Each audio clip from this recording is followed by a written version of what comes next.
Welcome aboard a Tuesday edition of the Sports Bash live on 97.3 ESPN Radio. I'm your host, Mike Gill. Josh Henning is producing today's show. You out there, what's up, everybody? Hopefully you're enjoying a glorious Tuesday all over the Delaware Valley. We have a great show planned for you today as college basketball is back tonight. By the way, all you college basketball junkies, you basketball hoop heads out there. I know a lot of people in this area maybe not have that affiliation with one school, but college basketball is a great game. Great to have it back. Starts back tonight. We've also have the Sixers and the Bucks tonight after the Sixers kind of ran out of gas last night. They kind of fought hard against the Knicks, who apparently thought they were playing Game 7 of the NBA Eastern Conference Finals last night, the way they celebrated that game. We'll talk about that a little bit later on in the show. Michael Caskey-Blomain, CBS Sports, covers the NBA. He'll be here as he is on a Tuesday. Also, Eagles close the book on their loss to the Chargers, move ahead to, the Denver Broncos are the next up on the schedule. We'll start to look ahead to that. Week number 9 in the books, which means who's in and who's out of the NFL playoffs, which gets more and more difficult each and every single week.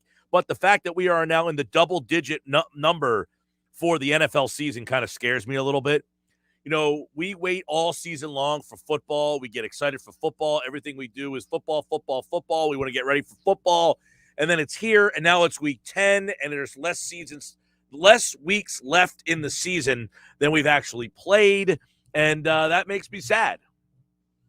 And it's another reason why I thought long and hard about this last night is if I'm the Philadelphia Eagles, I want to win games, make the playoffs, and I know they're not winning the Super Bowl. That's not my point here. Is I think this team is in a much better direction as a franchise than many of you guys out there feel, and that's okay. We can disagree on that. But I'd like to get your answers to what you don't like about this team and what you do like about this team. And that's kind of where I want to start today's show. What are the keepable pieces? And what are the pieces it's time to move on from? And I want to see if we're on the same page here, because I certainly think there's pieces that you need to move on from. And I definitely think there's pieces that you need to replace. But what are the pieces that you like? And what are the pieces that you want to get rid of and start over? What's good, Mike? Well, you're about to find out there, Gianluca, watching the show on YouTube. I'll tell you this. If you start to count up the things you have to replace, it's easy to say, I want to replace, Josh Sweat. You want to replace Fletcher Cox. You want to replace Fletcher Cox because he's old, not because he's not. Look, it's hard to defend Fletcher Cox at this point. He has not played very well. I don't know if it's the defense that he's in. I don't know if it's the way he's being used. I don't know if it's just that he's out of gas. I don't know if he's at the end of the line. But realistically speaking, how many pieces is this team away? That's what I want to try to find out, like where you guys are in terms of what this team has, what needs to be replaced, what you kind of like. Like for me, I like Mailata. I like Dickerson. Obviously, you're going to have to replace Jason Kelce at some point. I think they're fine with the Herbig Driscoll group for at least another couple of years before they figure out, all right, these guys can play or they can't play. But I think an offensive line, 2 to 3 years from now with Mailata, Dickerson, Seumalo, Driscoll, and Herbig is an offensive line that you can win with. So I think you're pretty good on the offensive line moving forward here. I think you got to try to bring Dallas Goddard back. Remember, he's a free agent. So he would be a piece that I would say I like and I want to keep, and they should definitely see what they can do to try to, lock him back up. Jeff Kerr, who joined us on yesterday's show, he put out a stat today regarding Dallas Goddard and the receiving yards since week number 7, which is when Zach Ertz got traded. Dallas Goddard has the 3rd most receiving yards in football as a tight end. And he's 2nd in the NFL in yards per catch. Dallas Goddard averages 15 yards a catch. I remember getting into a conversation with a guy, and he was like, look, you replace Ertz with this guy? And I said, this guy, he might even be better than Zach Ertz. 15 yards a catch. That's a big play tight end. I mean, you go back to Zach Ertz's best season, which was the record-breaking year where he had, 116 receptions in that season, which was a record. And you go back and look at his career and his yards per catch, the best yards per catch he ever had in a season was 13 yards a game. And that was his rookie season when he was the least productive out of all his seasons. Dallas Goddard is a more productive receiver than Zach Ertz is. That's a piece you got to find out, figure out a way to keep. By the way, number one on the receiving list of tight ends since week 7, Kyle Pitts. Yeah, remember the guy who texted in and said rookie tight ends, they typically don't produce? Yeah, you're not right about this guy. Kyle Pitts is a beast, and they're building their offense around him. And it's one of the reasons why the Atlanta Falcons went from a team that everybody out there said, well, the Eagles only beat the Falcons, to a team that is now in the playoffs. By the way, number 2 on that list is Southern Regional alum Mike Gill. And then number 3 is Dallas Goddard.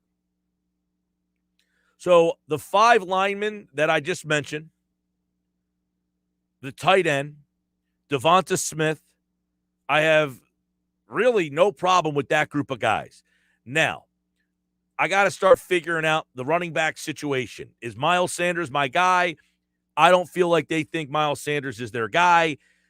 It's certainly not a combination of Boston Scott and Jordan Howard, but is that an offense? In other words, can you find 2 guys that you can kind of rotate, not pay a lot of money to, all of that kind of stuff? The other 2 wide receivers, Reagor, Watkins. What are they? What can I get out of them? Are they hitting their potential? Remember, Watkins was a 6th-round pick. That's not say he's going to come out and all of a sudden be Antonio Brown. Can he be Antonio Brown? Likely not. But what is his ceiling? What kind of role does he have in your offense? And then Reagor, a former first-round pick who, look, we like to say the jury's out. I think we're starting to find out a couple of things. Either 1, he can't play. 2, they're not using him right. Or 3, he's just what he is, just an okay guy. I don't think Reagor is a complete bust, but it's evident that he's not a number 1 guy who's going to be a consistent player. He might break a long run here or there. If you hit him on a bubble screen, he gets the right blocks. But Reagor is not worthy of the place he was picked. That's becoming clear. So on the offensive side of the ball, you probably need upgrades. And then, of course, the quarterback position. I mean, we didn't even go there yet, but the quarterback position. On the offensive side of the ball, you probably only need another piece or 2. And then you got to decide the quarterback. You flip over to the defensive side of the ball. What do you like? What don't you like? This is where it gets very interesting, okay? And when you look at the depth chart on the defensive side of the ball, there's a lot of guys on this team that you would probably say, yeah, you got to replace because of age, contractual situation, all of that. And that is where this team is very, very interesting moving forward. So let's look at that defensive side of the ball and kind of say, all right, who stays, who goes? Brandon Graham, I don't know what the heck his future is going to hold, whether he'll ever play again or not. Derek Barnett, I would imagine he's done. Josh Sweat, they just signed to that deal, so you got Josh Sweat here, and he's 24 years old. The problem for me with Josh Sweat at 24 years old is, okay, he's a young piece, but he's not the piece, right? He's not the piece. He could be a situational pass rusher. I think he's proven that he can get to the quarterback, but he can't be a every down player for you. And then you got the rest of those guys, Teron Jackson, Patrick Johnson, that kind of group. So of your defensive ends, I think right now Josh Sweat is the only guy that you're locked into that you want to keep around. Barnett's gone. Graham, of course, is at the end of the road. The defensive tackle situation, Fletcher Cox will be gone eventually. Javon Hargrave is going to be interesting because Hargrave, I think, signed a 3-year deal, and he's 28.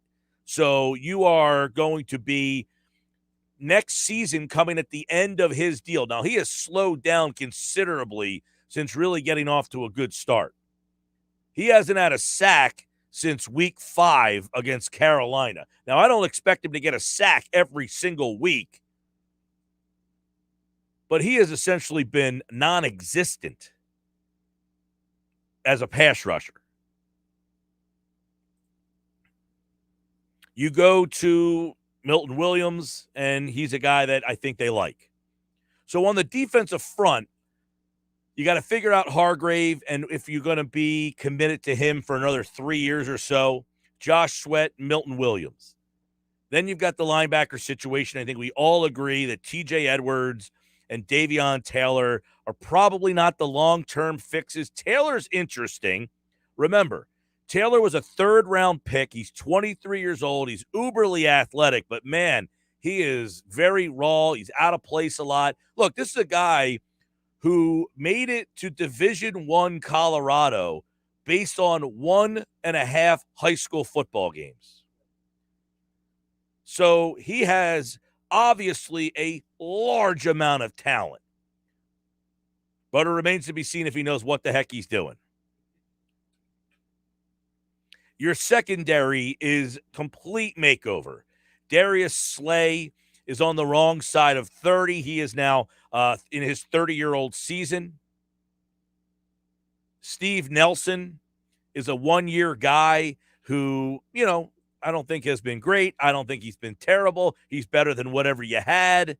But Steve Nelson isn't your long-term answer at 28 years old. He's kind of in the Hargrave situation.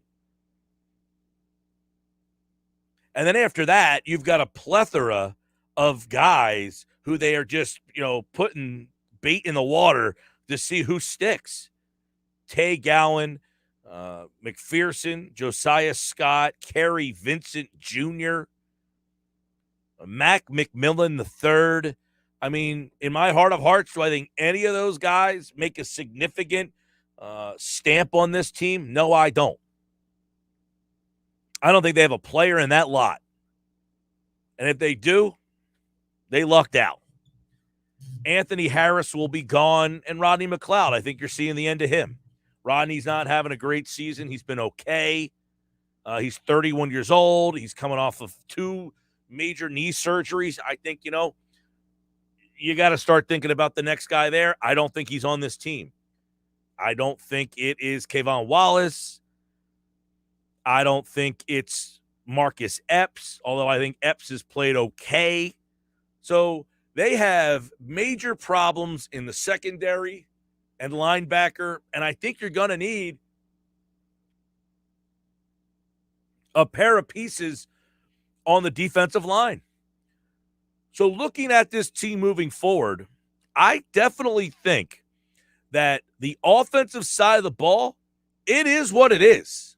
This is who they're going to be on the offensive side of the ball, right? You are not going to, if I'm Howie Roseman or if whoever's the GM moving forward, you are not going to put a lot more emphasis on bulking up on that offensive side of the ball. You are going to have to start to look at what I just said. You've got literally 8 guys on defense that you are going to have to upgrade or replace, and maybe even more. So moving forward here, you have to be comfortable that this is going to be your offensive personnel. Well, you also have to realize that the offense can score. They've scored 30 points multiple times this year. It's not like last year when they were just running through the mud. We know they can run the ball. We know they can score points. It's not like this team is incapable of doing that. So, to me, the offense... They need to find an identity. They need to find an identity. But to me, the offense isn't the problem. Is the play caller great? No. Sirianni's inconsistent. Is Hurts elite? No. But at his best, he's probably only going to be a top 15 quarterback, top 12 quarterback anyway. Like half the league is, right? But at the end of the day, you're still scoring points. You're still putting yourself in a position to win games because of your offense. To me, the problem isn't the offense at this point. It's not the offense at this point. It has been the offense at some points. I think there's a couple of games where Sirianni just threw the ball way too much and didn't give his team a legitimate chance to win. Right. But those were also games where the defense was so bad that it almost didn't matter what kind of game plan he had. So it's really hard to evaluate the offense in those situations. That said, if in fact he sticks with this, hey, we can run the ball and we're going to work our pass game off our run, and that's our identity, they probably would be okay. But for how long? How long can you have this really safe running the ball, very limited pass game mentality? You probably are not going to be a Super Bowl team with that mentality in the long term. Probably not, but I think that the counter argument to that would be you look at a team like, for example, the Browns and the Ravens, two teams that are expected to be playoff teams, and maybe would say their offenses are limited. Which teams? The Browns and the Ravens. Browns, Ravens. Okay. Because Ravens are a very unique situation because of the nature of the fact that they have the MVP playing quarterback, who's a very non-conventional type of player at that position. Correct. Not anybody else really has somebody to that extent. So they're a hard one to kind of, compare yourself to. The Browns are a team that typically can run the ball because of Hunt and Chubb, who got COVID, by the way. And they haven't been able to be the same offense because those two guys have been in and out of the lineup. So it's really hard to dictate. But they are a team that wants to run the ball almost, 60% of the time if they can. Correct.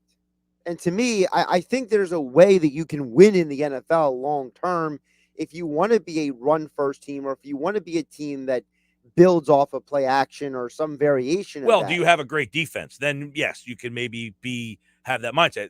Cleveland supposedly had a great defense coming in. It hasn't worked out for them. Correct. And by Baltimore the way, typically has a very good defense. Right. I wouldn't call them a very good defense this year. Well, if it wasn't for the million injuries they have, I think we'd have a different perspective on that team. Yeah. I mean, look, the Eagles have to come to terms with a couple of things. One, do we have the quarterback? That remains to be seen. I have no idea what they're thinking inside that front office. If you ask me to give my opinion, I would tell you I think you're going to have a new quarterback here next year. That's just my thought. And how they get that new quarterback, I've been asked this over and over again. I don't think they draft them. I think they acquire them in some other fashion.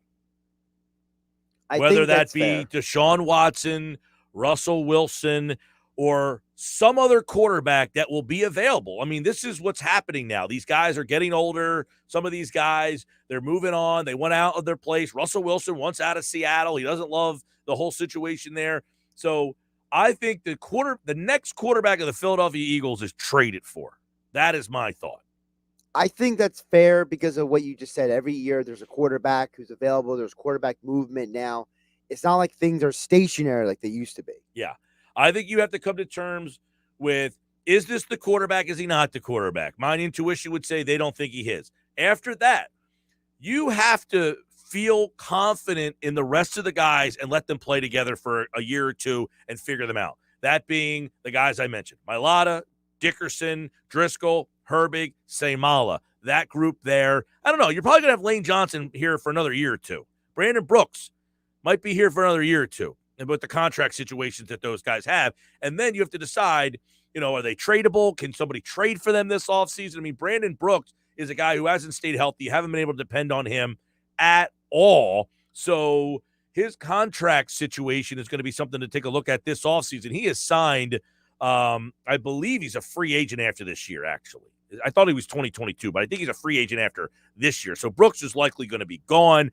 And then you have Lane Johnson and his contract situation. But other than that, the five guys I mentioned, they have to say, these are our five offensive linemen. We're going to roll with those guys for the next couple of years. Let them play together, right? You have to really, really focus on this defensive side of the ball. Have to. If I can get back to the quarterback thing you're talking about, how do you rectify the fact that the locker room is behind Jalen Hurts if you're going to get on the quarterback? Because it has to be an elite. It can't just be some random dude Well, I don't think who's he's making a trade for Teddy Bridgewater. I don't think he's making a trade for Sam Darnold. I think if he's making a trade, it's for Watson, it's for Wilson, it's for Rodgers, it's for that level of well, guy. let me ask you this. Watson's got a lot of detractors around the league now because of his off the field issues. Rodgers has kind of sold his name because of his stuff with the COVID comments. Is there a possibility if you bring in a guy like that, the locker room may not be thrilled?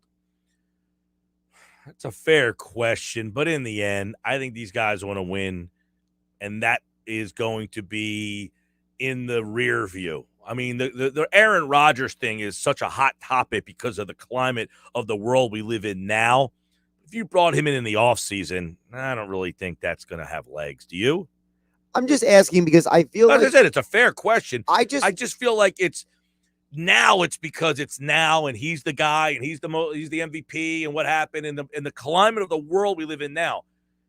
Fast forward to February after the Super Bowl. I mean, I think it's going to be a different time. I just think that that's going to be in the rear view, I hear what you're saying. especially for Rodgers. Yeah. The other guy, you don't know what's going to happen with him. My concern is that from what I've been able to perceive and read and hear, the players love Hurts. The locker room loves I don't him. think there's any argument there, but the players to me- also like to win. Right. But to me, if you swap him out for Watson, considering everything that's been going on with him, I wouldn't be surprised some guys are like, really, man? Realistically, I mean, I don't want to sound like, hey, insensitive to what's going on in his situation, because who knows what's going to happen with him. I'm just talking about him as the player, and I get what he did is attached to him, but ultimately the players want to win. And if they brought him here, I think the players would say, we got a better player. One more question with that. When you are acquiring said quarterback, do you include Hurts in that trade, or do you keep Hurts to be the backup?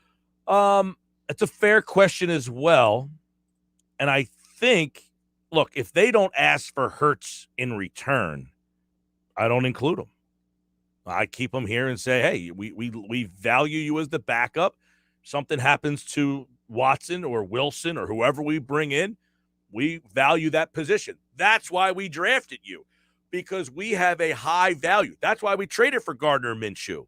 We value him in case you got hurt. We don't want our season to go awry. We want a guy that we think can come in, and that's how we kind of drafted you and saw you as. And, you know, we're very happy with you in that role. Now, he might not be happy with that. That's the issue, right? Well, guess what? He's shown the aptitude to be willing to do that if asked upon.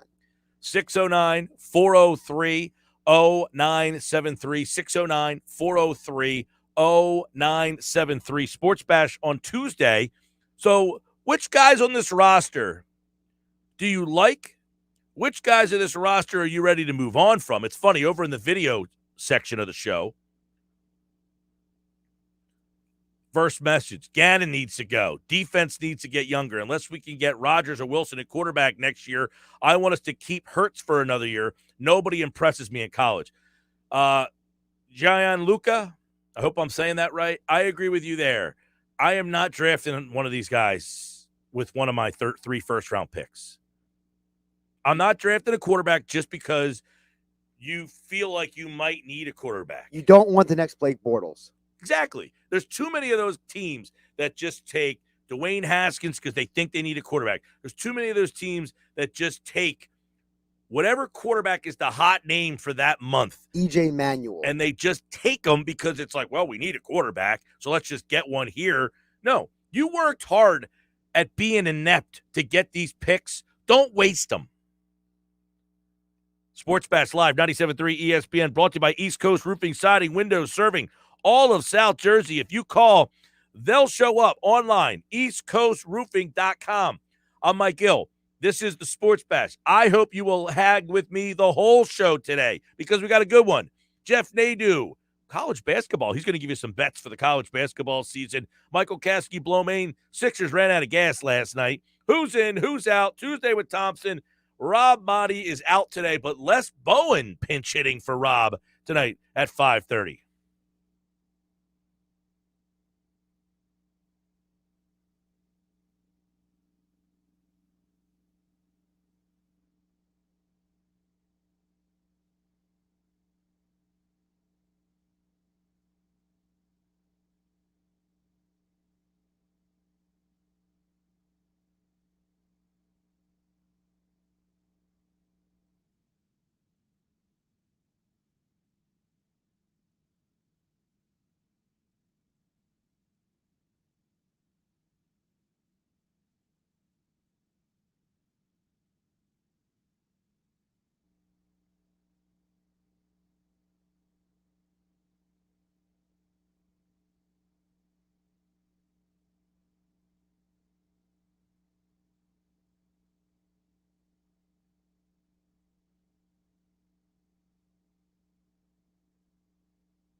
2:30 Sports Bash 97.3 ESPN, the free mobile app. You can download the app in the Apple Store, Google Play.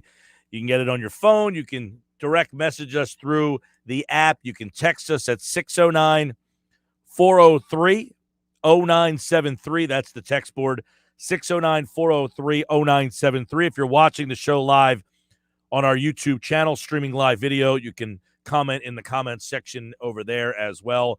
Nathaniel is watching on YouTube. He says, I like the future at offensive line and the tight end room. We have no linebackers, safety, and we need another receiver besides Devontae. I like Watkins, but he's not there for volume and rigor. Yikes. All right, Nathaniel, good message there. Thank you for watching the show. I like the future at offensive line. I think they're fine there as well. I don't know why.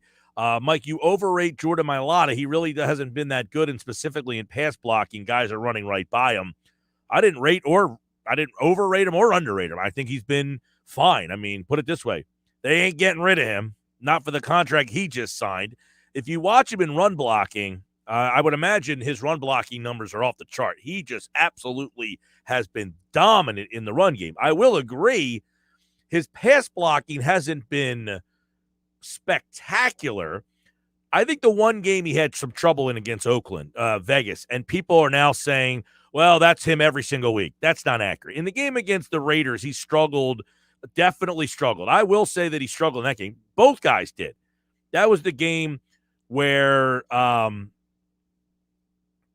Lane Johnson got whipped on the right-hand side. Mailata got whipped on the left-hand side. There's no sugarcoating it. He got beat a lot in that game.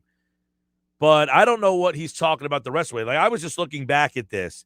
The Eagles gave up one quarterback pressure in the game on Sunday, and that came from Driscoll. Yeah, to me, I think, like you just said, people look at Mailata's one game and project it to an entire He did not play well season. against the Raiders. He did not, but he's played well for most of the season. Yeah, I mean, he hasn't been an all-pro. And I don't think he's been a Pro Bowler. Right. But to suggest that he's part of that he's a problem, he is not a problem. It's ridiculous. Listen, almost every team in the NFL would love to have that guy.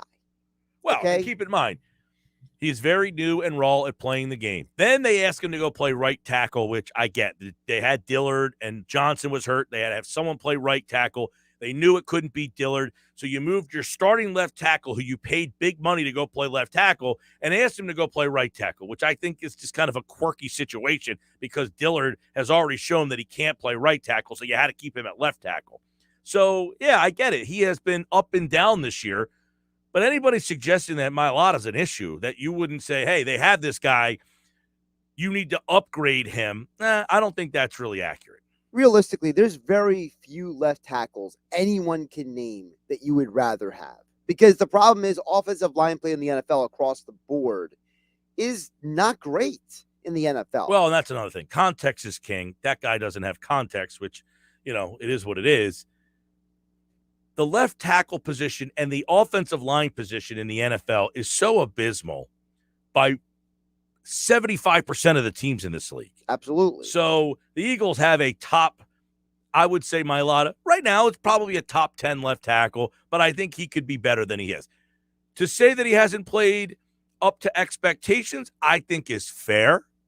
But to suggest that he's an issue, I think is completely a frivolous observation. It's 100% frivolous because at the end of the day, you're going to tell me that there's a bunch of dudes out there you'd rather have than Mailata? Please.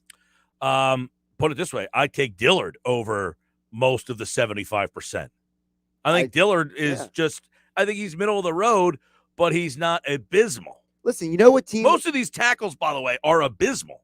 Listen, you know what team would love to have one of those two guys right now? Dallas. Because Tyron Smith can't stay healthy. That dude is constantly injured every single year. I think Dallas would love to just have a healthy guy that can rely on. Well, that's what happens with these older offensive linemen. They start to break down, and once they get hurt, they continuously get hurt. Exactly. Bruce is watching the show on YouTube. New coordinators, both sides of the ball.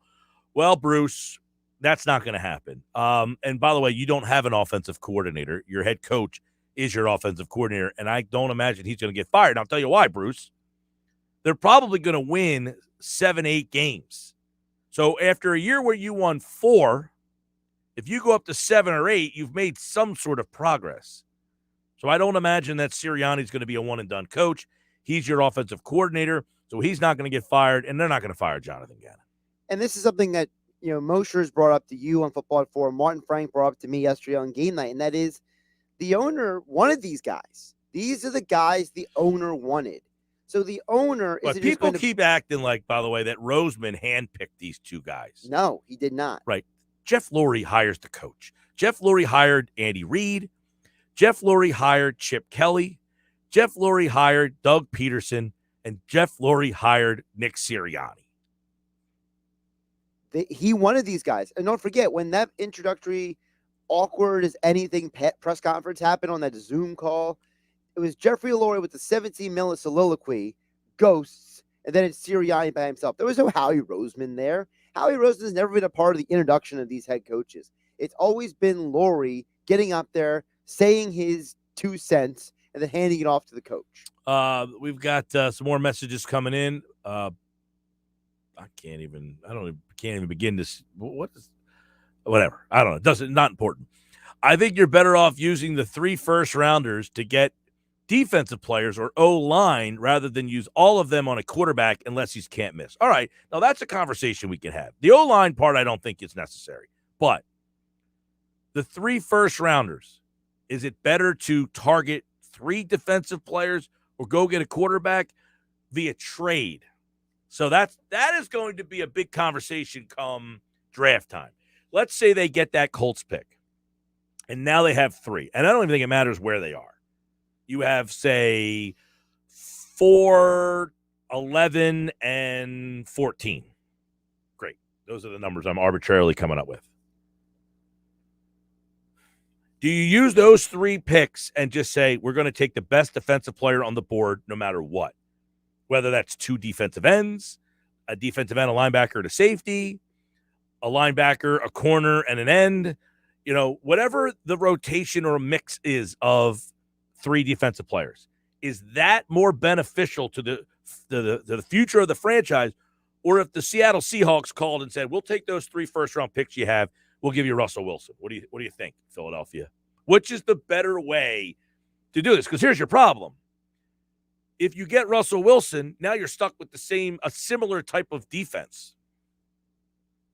Also, you know what I'm saying? Like, you're stuck with trying to patchwork your defense through other avenues, which the Eagles could do. Theoretically, they can spend money this offseason. They will have cap space, and they can get back into the game. And I can just throw a couple free agent names out at you if you want, that you could be like, okay, you can get Chandler Jones. I mean, is that a guy that makes sense? You can go get Von Miller, who's probably a little too old.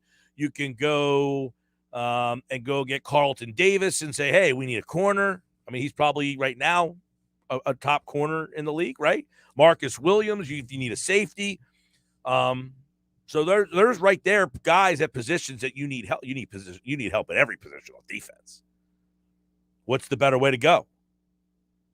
I think it actually depends on what is available to you. If it's a situation where you can get Russell Wilson, you go all in, you get Russell Wilson, and then you fill it out through free agency.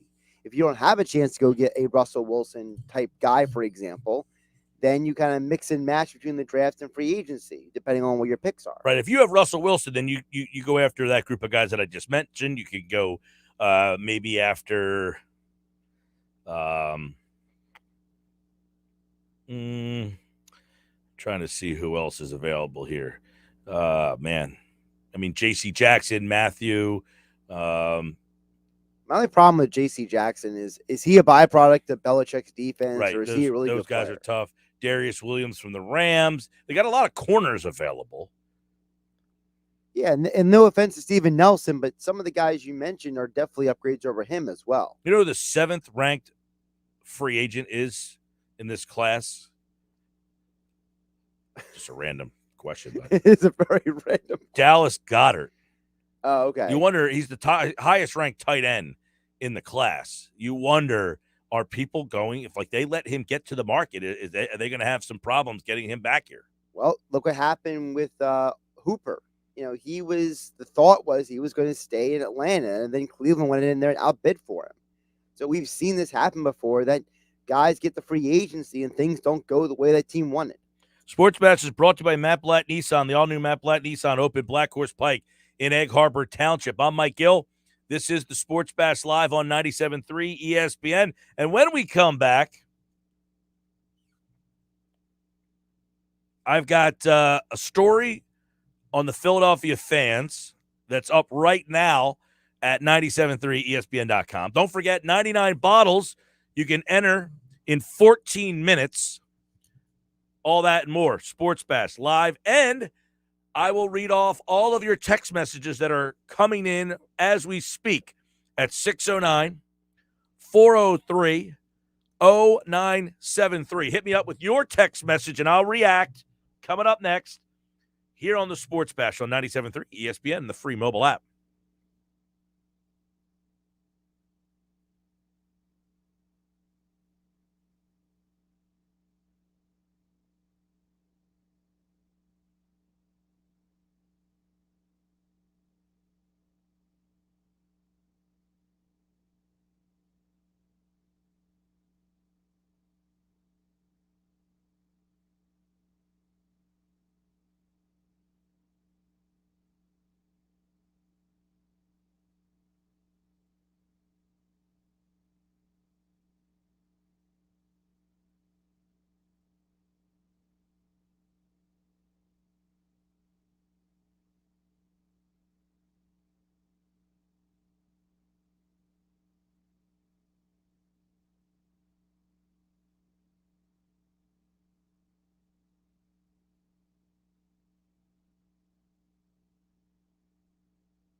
246 Sports Bash 97.3 ESPN.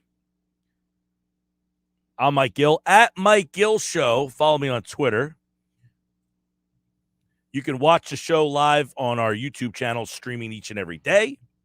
Got some more messages coming over in the video portion of the show. If you're listening on the radio, you can text 609-403-0973, 609-403-0973. And I'll answer your questions over there as well. Text message from Mike in Ocean City.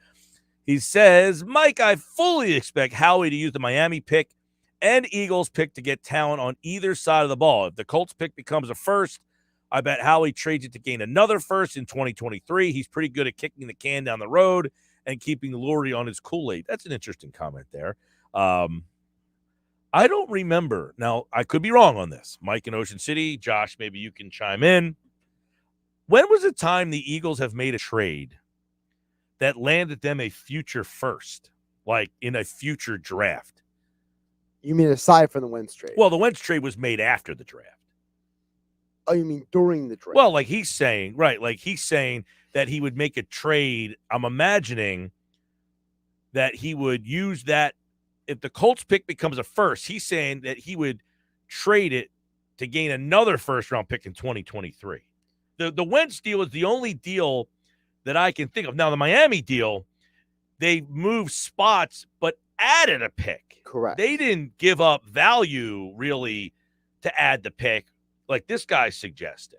Right. They didn't give a pick away. They just flip-flop spots. And the flip-flop spots, right, they added that pick there should put you in the Hall of Fame, for God's sakes. Can you imagine, at the end of the day, if they get a top 5 pick because they wanted Devonta Smith?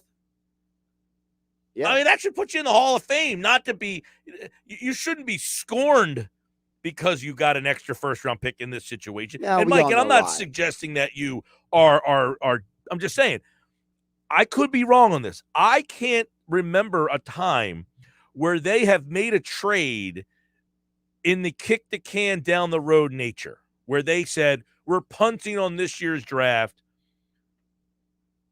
We're going to give up a first-round pick. We're going to get something so we get a pick for next year. Now, they traded to get Carson Wentz, and they traded first-round picks there, but they didn't get any future first-round picks. Yeah, I don't remember future first-round picks. I do remember they made a trade years ago. They got multiple future picks, but they weren't first-round picks. I remember that because that's how they ended up with guys like Brandon Boykin and Vinny Curry. Well, you're going back a long time. That's during the Reed era. Yeah, that was the Kevin Cox. No, I'm going to read this again because maybe I'm reading it wrong, okay? See how you interpret this. You're very literal. I'm a little bit more of a critical thinker in this situation here, right? Thanks. That's a good yin and yang, right? I fully expect Howie to use the Miami pick and the Eagles pick to get talent on either side of the ball. If the Colts pick becomes a first, I'd bet Howie trades it to gain another first in 2023. He's pretty good at kicking the can down the road and keeping Lurie on his Kool-Aid. So he's essentially saying he wouldn't make 3 picks. He would let someone else take that pick if you give us a pick in next year's draft. Right. He would make 2 picks and then trade the third, which would be the Colts pick. If you give me, I'll give you this pick this year. You give me another first-round pick next year so that then I have 2 first-round picks in 2023. Right. Yeah. I don't know a scenario that has ever occurred that Roseman has done that. Yeah, I don't recall him ever doing that with first-round picks. I can recall the Eagles doing that with non-first-round picks, but not first-round picks. I think that's where this is unique. Yeah, I can't think of a kicking the can down the road on draft day. Now, he's kicked the can down the road with contracts. That's tons fair of to contracts. Say. But I don't think that's, hey, Jeff Lurie, I'm kicking the can down the road, drink my Kool-Aid. Those are not moves that you're bragging to your owner about, typically. But I think it gets back to the thing that we've brought up before, Mike, which is the fact that there's a perception out there, whether it's real or not, that Howie Roseman does all this stuff autonomously when he really doesn't. Howie's not out there just doing his thing and Jeffrey Lurie is, being manipulated by Howie. No. That's what's going on. All right, more text messages coming in. Mike, that Jordan Mailata text is like you taking phone calls from these idiots. Thank God you don't take a lot of calls, Mike. Great format. I take calls when I have a good frame of mind. But I do like to read the text and react that way. But you're right. The Jordan Mailata text was just preposterous. It was poor. Yeah. Let's see what else we got here. Mike! He wrote, how would you read that? Miiiiikeee. Mike! There you go. 3 top 15 first-round picks. Defense, defense, defense. Eagles are not a Russell Wilson away from the Super Bowl. Build through the draft. I agree. Like, the 3 first-round picks to me, I'm looking at what's going on in Dallas. But I would ask this question. Is what's going on in Dallas because they rebuilt their defense this quickly, or is because they got Dak Prescott back? I would say a little of both. It is a little of both, but guess what? Dak Prescott gets hurt. They're up the creek without a paddle. Guess what? Their defense looked horrible last week. Their defense looked horrible last week, and the one game they played without Dak Prescott, it took Minnesota to crap its pants, basically, to lose that game. Like, they're not winning anything unless Dak Prescott's the quarterback. Their defense, look, I have no problem. I had Dallas ranked number 1 in my Find 5 last week. Of course, I rank them number 1, and what do? They crap themselves. That being said, reverse jinx. Dallas, I have no problem saying that Dallas has a tremendous roster. They've done a really good job of drafting, and they're probably the best team in the NFC right now. But here's the problem. I think the Dallas defense has some issues, and we're starting to see the cracks a little bit of that defense, and there's a variety of them, and they go like this. 1, you can run the ball on the Dallas defense. That's becoming apparent. Most teams don't run on Dallas because they're behind. But if you're not behind and you go toe-to-toe with them, you can run the ball on Dallas. They don't have a great front. 2, I think you're starting to see teams are not as fearful of Diggs, and they're going after him because Diggs is now turned into, it's like Allen Iverson playing defense. He thinks he can get a steal on every single play. And when he gets a steal, it's a magnificent steal, and he gets the steal, and he takes it, and he lays it in. Well, Diggs keeps going for interceptions, and teams are starting to read his eyes, and there's a reason why he's getting burned for almost 20 yards a catch now. So as the season goes on, they got to figure out, teams are figuring out different ways to go out the Dallas defense, right? So to me, the quarterback is still the most necessary thing. So if you can get your hands on one, and if you deem that the guy you have is not good enough, you have to consider it. But to go back to the text message, 3 first-round picks, I have no problem going defense, defense, defense. If you like Jalen Hurts. If you think Jalen Hurts is the right guy. But if you like Hurts, you can only go defense, defense, defense. There's only one way you can go with those 3 picks. And that's regardless if they make the playoffs or not, which I think they still have a shot. I'm Mike Gill. This is the Sports Bash.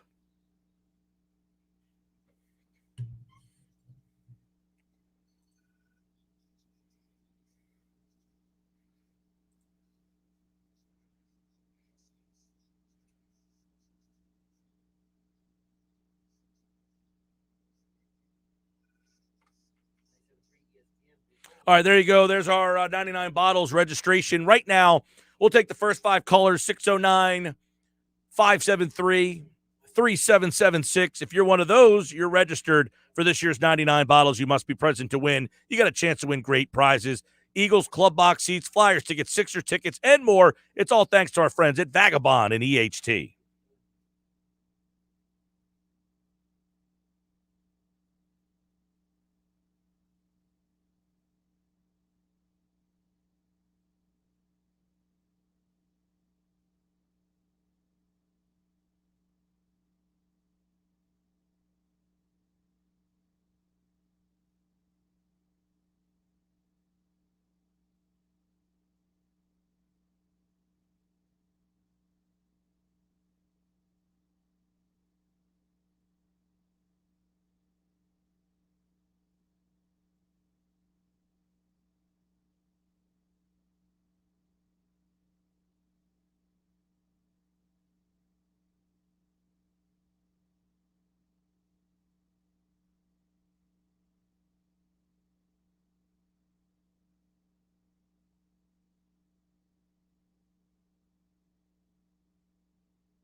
All right, hour two of the Sports Bash, 97.3 ESPN. I'm your host, Mike Gill. What's up, everybody? This hour of the show, it's brought to you by Deborah Heart and Lung Center. When it's your heart, you don't take chances. Be sure, demand Deborah. I'm Mike Gill. And don't forget, coming up, we got college basketball tonight.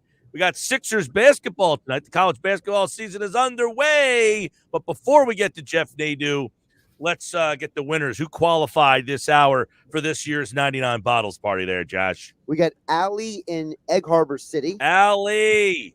Glenn in Northfield. My man Glenn. What's up? Not Glenn in EHT, though. No, this is Northfield. Glenn in Northfield. All right. And Dylan in Galloway. Dylan in Galloway. All right. Congratulations, Allie, Jeff, and Dylan. You'll be at 99 Bottles this year. You have a chance to win great prizes, tickets, and we'll see you there November 24th, Vagabond Kitchen and Tap House, Egg Harbor Township. That's where we'll be. You're all invited, but 99 of you will walk away with a pair of tickets to a great event. All right, Jeff Nadeau's here. It's like Christmas Day for the big man on basketball, big man on campus. Jeff Nadeau is here as we take a look at everything that's going on. What's going on, Jeff? Pretty good, Mike. How are you? Nice to see you as always. It's very nice to see you there. College basketball is back. I'm sure you're thrilled. Now, are they doing like the 24-hour thing again? Like, is there games on all day? No. They stopped doing that a couple of years ago, unfortunately. But, Man. Yeah, there used to be when I was maybe 10 years ago, there was you could 4 o'clock it was a game or 6 midnight. a.m. there was a game. Yeah, They no used to do more the of midnight that. all the way through, right? So we got a couple of big ones tonight. I know that the college basketball season, like college basketball, of all the good stuff that you do, great content on the football, NFL, college football, but you would say that college basketball is your baby. Yeah, I mean, I tend to know the most about it. I tend to put a lot of time into it. And as the season gets rolling, yeah, I do have a good mind and just kind of memorize on a lot of this stuff. And I'm able to quickly off the rip kind of just talk about these teams. But yeah, I like college basketball because, unlike the NFL or even college football, college really can do it a little bit, but in college basketball, you can just kind of bury your head in some of these really small schools and just kind of beat the books a lot of the time. So I like to kind of run and hide, and there are 358 teams in college basketball, so you can always find something. Who's your Baylor main this year? Well, I would probably go back to the well with Bellarmine again. I think they're a good basketball team. Bryant will be in there, a team that I'm real high on. I like the Citadel. I played them tonight, actually. I think they have a pretty good matchup on the card tonight, which I'll get into if you want. But yeah, I was going to say, what's the opening? Any college basketball futures or thoughts for tonight? Because this is the Christmas day for the college basketball fan. Yeah, I mean, when I saw Citadel at 10.5, I immediately played that. I actually played 9.5 as well. I kind of put this at like 7.5. They're playing Pittsburgh, and I think on the surface, people are going to say, well, Pittsburgh, whatever. But Pittsburgh's bad, Mike. I mean, this is a bad team. They have tons of issues. And I'm like kind of a professional at this point with their personnel. I feel like I can tell you anything I want about their personnel. They have all sorts of messes. All their good players have left. Any players they had returning, one of which tore his ACL, Nick Sabiti. Their top guard, Ithia Horton, assaulted a police officer over the weekend. He's been kicked off the team. They just don't have any guard play. They're just a complete mess right now. And, Mike, when you play the Citadel, okay, they're a weird team because they're one of the only teams in basketball that play the way they do. The goal is to go as fast as possible and try to beat your opponent in transition. Last year, Pittsburgh graded out as a bottom 10 percentage team in transition defense with a worse team coming in this year. I think Citadel could catch them sleeping. If you look back to last year, first non-conference game out of the chute for Pittsburgh was against St. Francis of PA. They lost that game by double digits. I don't know if Citadel will win tonight, but I think this is too many points. I think Citadel's a pretty solid team. All right. So are you on the UCLA wagon? I wouldn't say I'm not on it, but I'm also not telling you that I hate either. I think there's a lot of pressure on them. You have to remember, Mike, last year, when you look back at the raw numbers of those games in the NCAA tournament, and they got incredibly lucky. I mean, every game they played, their opponent shot like 10% lower than what they normally shot. They just had a lot of luck go their way. Obviously, I thought they should have lost the first game against Michigan State. But look, they have a good team coming back. Johnny Juzang's terrific. I think they'll definitely be a top 2 team in the Pac-12. I don't think the Pac-12s are good this year, to be honest. But am I ready to say they're a top 5, 7 team? No, I'm not. All right. So obviously we got the big ones tonight. You got the Champions Classic tonight. You have any thoughts on the everybody, they always go with the big boys in the Champions Classic. What do you got? Kentucky and Duke in the late game? Yeah, with Kansas and Michigan State, I didn't have much in this game. I leaned Kansas. I thought the number was a little low, to be honest. I think they're kind of a tick above Michigan State. As far as the second game, obviously remember we're gonna have to get through each game with these gag fests on Coach Krzyzewski because this is last season. Remember, but look, Madison Square Garden, you have 2 teams with just talent everywhere. Paolo Banchero is the best player in the country as far as number 1 recruit at Duke. I don't think Kentucky has a matchup for him. He should have a big game. I look at the guard play for Kentucky. Their team is a total different 180 than it was last year. There's a ton of talent everywhere. And I think for me, Duke is really, from a guard standpoint, not very good. I think there's scoring matchup successes everywhere on the court. I played the over. I don't go real crazy in the beginning as far as unit amount. I kind of cut it in half, but I like the over in this game. Generally in these star-studded games and in a big atmosphere, I generally side with the players. They usually take care of business. The talent's there, and there's some matchup issues on both sides defensively. All right. College basketball is back tonight. We'll have the back end of the Champions Classic game after the Sixers and the Bucks. Now, I guess we'll take a quick look at the NFL, which has their lines out, obviously, for week number 10 coming up. And I do want to kind of square it on this Eagles game here. They're playing Denver, and it's opened up 2.5. It's 3, 2.5 here. They're going on the road. Very interesting. I thought that was an interesting line to start things off here. Yeah, Mike, I do want to preface and kind of talk, maybe not go on a milk carton, but just kind of discuss, I don't know what it is this year. And I guess maybe just because it's been the inconsistency that I've had in the NFL, just feel like I win 2, lose 2, win 2, lose 1. Dude, it's tough this year. I've lost some interest in the NFL this year. I guess a lot of it has to do with just this taunting stuff's out of control. I mean, that was horrible last night. Yeah, I just really, I don't know. I just lost some interest this year. And I think a lot of it has to do with the fact that it's been up and down. And I've been so good in college that it's just been way more enjoyable for me. And you have those years. Plus, the Eagles have been down. As far as this game, though, look, I'm starting to get kind of disgusted with this team defensively. I don't really know what else to say. Hard not to. Yeah, it is. I mean, all right, let me ask you a question then. I wrote down this question. It's on this piece of paper, all right? We discussed this before you came on, so this isn't something that just popped into my head based on your disgust. But you bring up a topic that is interesting.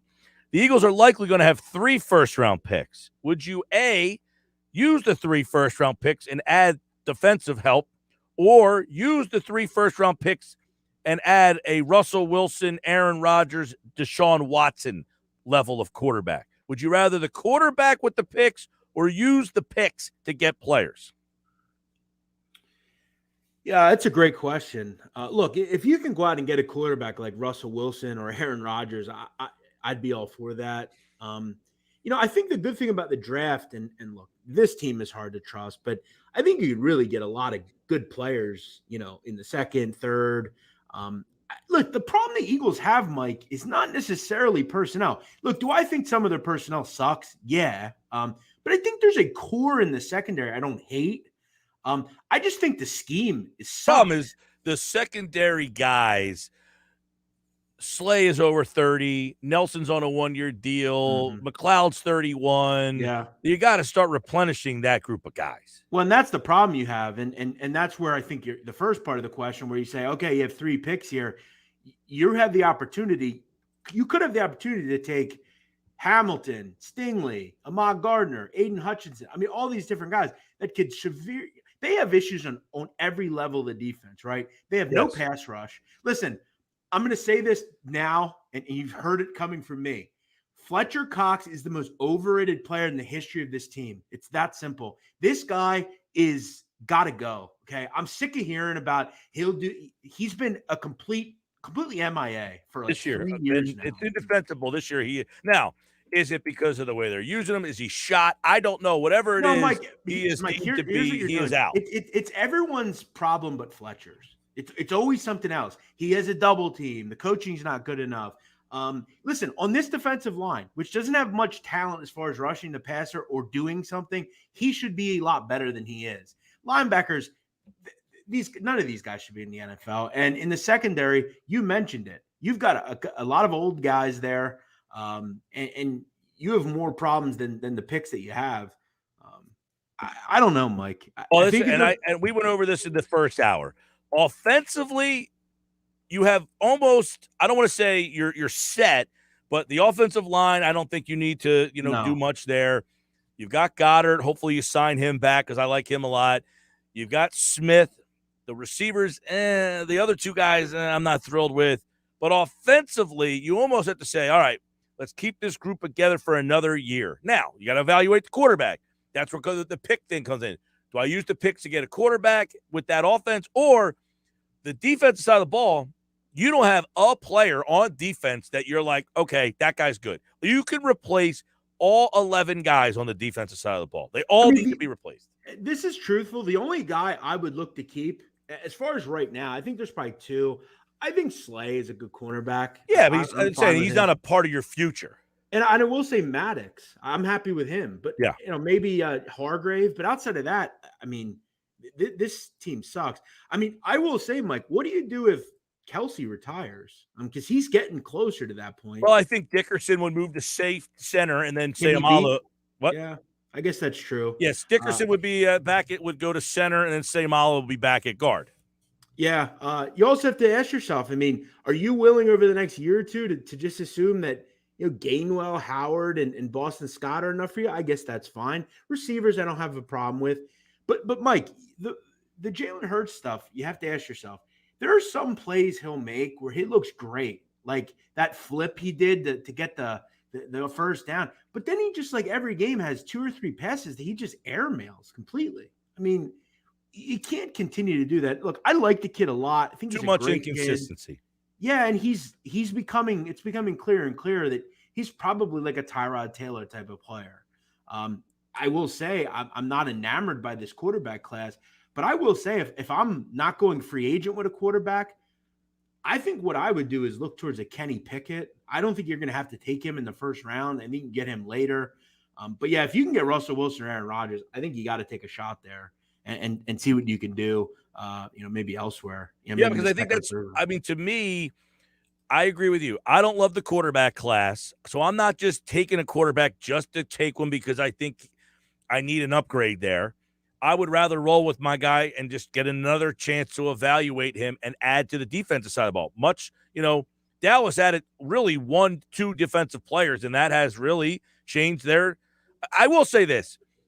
Adding Prescott's the difference for them. If they don't have Prescott, it doesn't matter who they add on defense. When you have, and that's a good point by you, when you have a quarterback and an offense that can score 30 points a game, defense does not in the NFL become as much of a problem. And as you said, you add someone like Micah Parsons and a Trayvon Diggs, and all of a sudden you're going from giving up 28 points a game to 23, and that makes a huge difference in win-losses. So for me, if I have the opportunity to get Aaron Rodgers or Russell Wilson, I'm doing it. It's that simple. Because offensively, they will score with players like that. Mike, I almost beg them, please, for once, do this. For once, go out and get a really great quarterback. Please. I've never had it in this town, ever.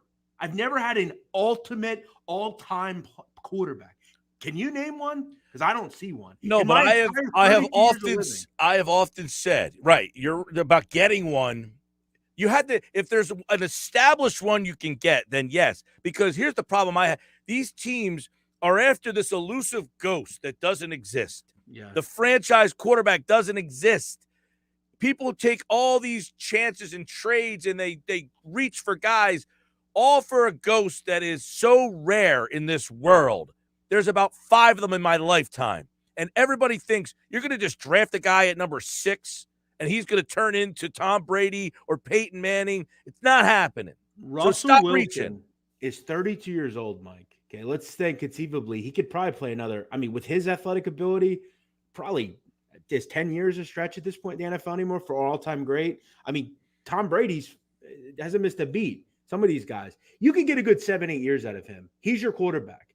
Okay. He can do things that look at the Seahawks. Look at some of, at least up until last year, they had no weapons. They had nothing, but he made things happen. And they haven't had a great defense, but they find ways. And again, you can retain a lot of these players. And if you draft correctly in the second and third round, you've got to treat that as that's our first round. We need to find the best talent here. Mike, I'll say it again. If they want to hire me, I'd be glad to work there for free. Okay. I could do better at scouting this talent than they do. I believe that. And I would make the right decisions. I think I might too. Yeah, we both would. All right, Jeff Nadeau, college football weekend. We're getting to the nitty-gritty. We got football tonight, Maction tomorrow as well. We're getting down to that time of the year. What are some of your favorite? What do you got your eye on? Yeah, well, with Maction tonight, I had a winner last week with Eastern Michigan. I was very happy with that. I'd probably go back to the well with them again. I think it's starting to become clear Eastern Michigan might just have a shot at winning this conference. They're right out. They're right there.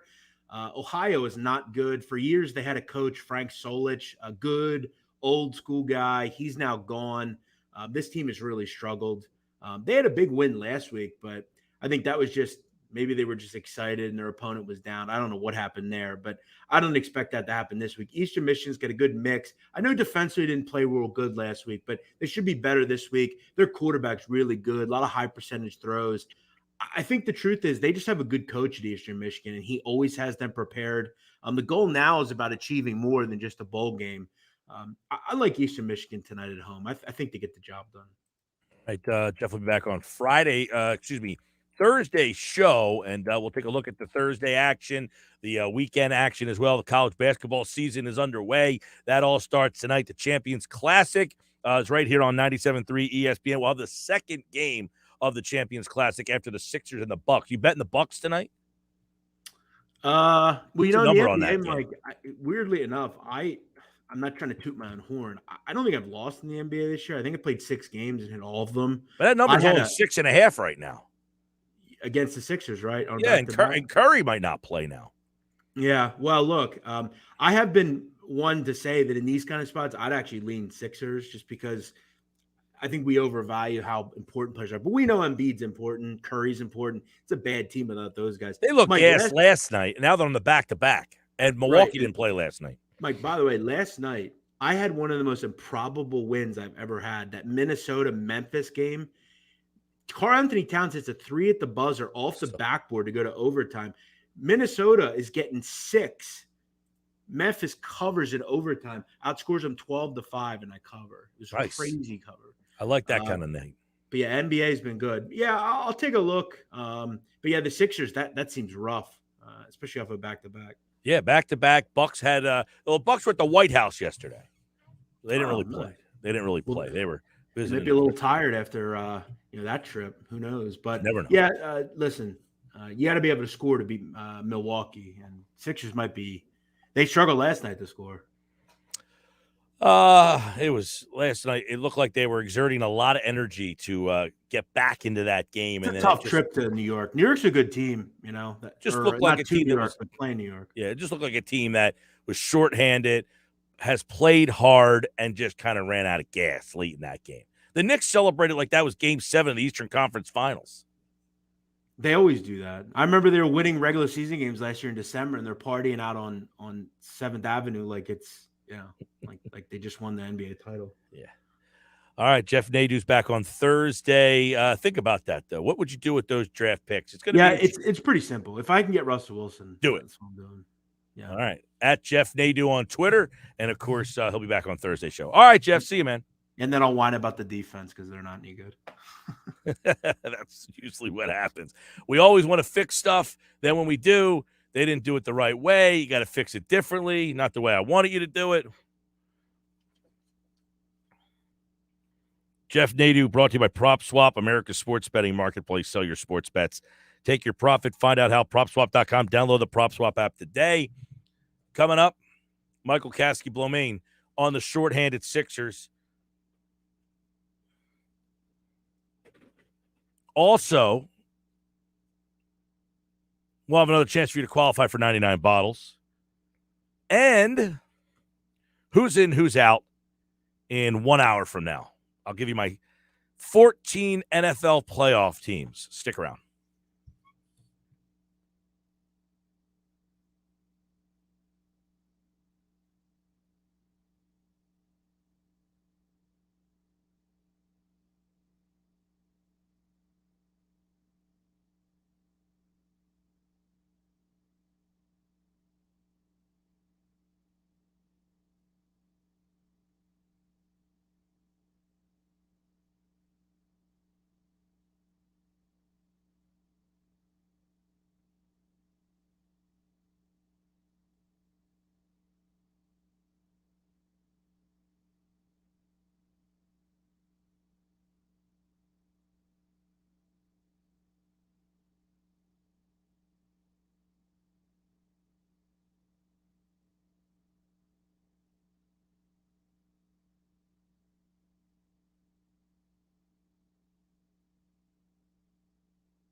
326 Sports Bash Live with you on a Tuesday. I'm Mike Gill.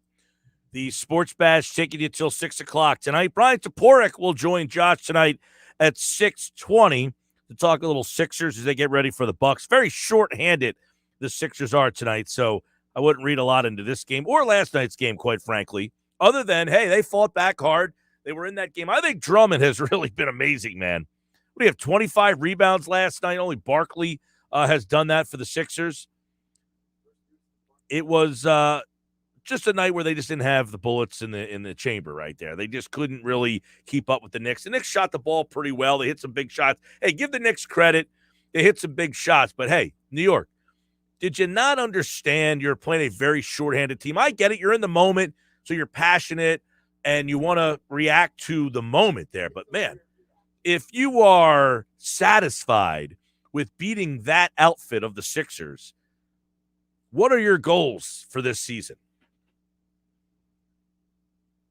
I mean, look, they shot the ball well at key times. I felt like they didn't shoot the ball well overall, 32% from three, but they just hit a couple. Like every time the Sixers kind of got back into it, they seemed to hit a big three. So give them credit. They hit some big shots. I mean, look, they got a good team, the Knicks do, finally. Scrappy. They shoot the ball much better. Randall's turned into such a good player, man. He really has turned into what's Randall now, a top 20 player in the league? I think he was third team All-NBA last year, wasn't he? I would suggest that he's, top 15? So, I mean, they got Randall. But he's much like Embiid, where he can't really create his own shot late in a game and get that big bucket. Kemba is not the same player. That's a shame. I really like Kemba a lot. He's just not the same player that he used to be. He was a bucket in Charlotte. He was just a bucket, man. But he's just not that player anymore. Maybe he gets back to that if he can get healthy. R.J. Barrett's turned into a nice player for them. He didn't have a great game last night, but he's turned into the game has slowed down for him a little bit. I think he's done a good job there. Derrick Rose can get a bucket off the bench. Oddly, they don't have a great bench, though. I mean, Toppin has not really worked out with the way I thought he was. Gibson is a veteran player. Burks, we all know him from here. It's just a good team. It's a good team. I don't know that that's a team that gets out of the second round. I don't know that they get out of the first round, quite honestly. But they won the game last night against a very shorthanded Sixers team. I mean, you had last night, you only played 8 guys last night. Yang, Reed, and Milton. That was your bench last night. They played Korkmaz 40 minutes last night, and he responded with 19 points on 5 of 12. Curry, 41 minutes last night. Maxey, 39 minutes last night. Maxey has done a great job, but anybody watch the game last night? Now, last week, Josh, you can vouch for me here, okay? Got into a little disagreement with one Mark Jackson. Yeah, a little bit, yeah. And I said I'd like to see Maxey be a better finisher. Not that, I think that's his strong point. There were at least 3 or 4 times last night where he lost control, he runs into bigger bodies, and he doesn't finish around the rim when there's traffic there. And I think when he gets stronger, he might be able to finish in that situation. That happened. I wanted to text Jackson last night. That's what I'm talking about. It happened at least 3 or 4 times last night. Wait, people said the same thing about Giannis years ago. When he first came in the league, he was a string bean. And people said, once this guy fills out and gets stronger, he's going to be unstoppable, finishing at the basket. Well, I think that Maxey, he's only 20. I think he'll get better there. Let's bring in MKB, Michael Kasky-Blomane from CBS Sports, the real Mike KB on Twitter.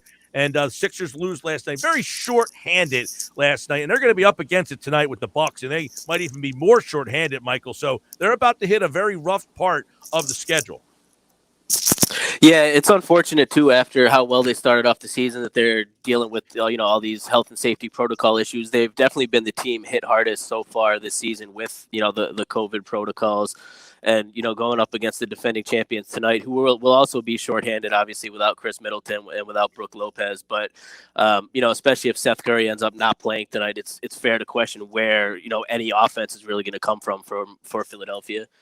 And obviously they had to play a lot of minutes last night. So you're going to probably see a team. I thought late in the game last night, they kind of looked like a team that has played hard all season long and just didn't have the horses last night and kind of ran out of gas.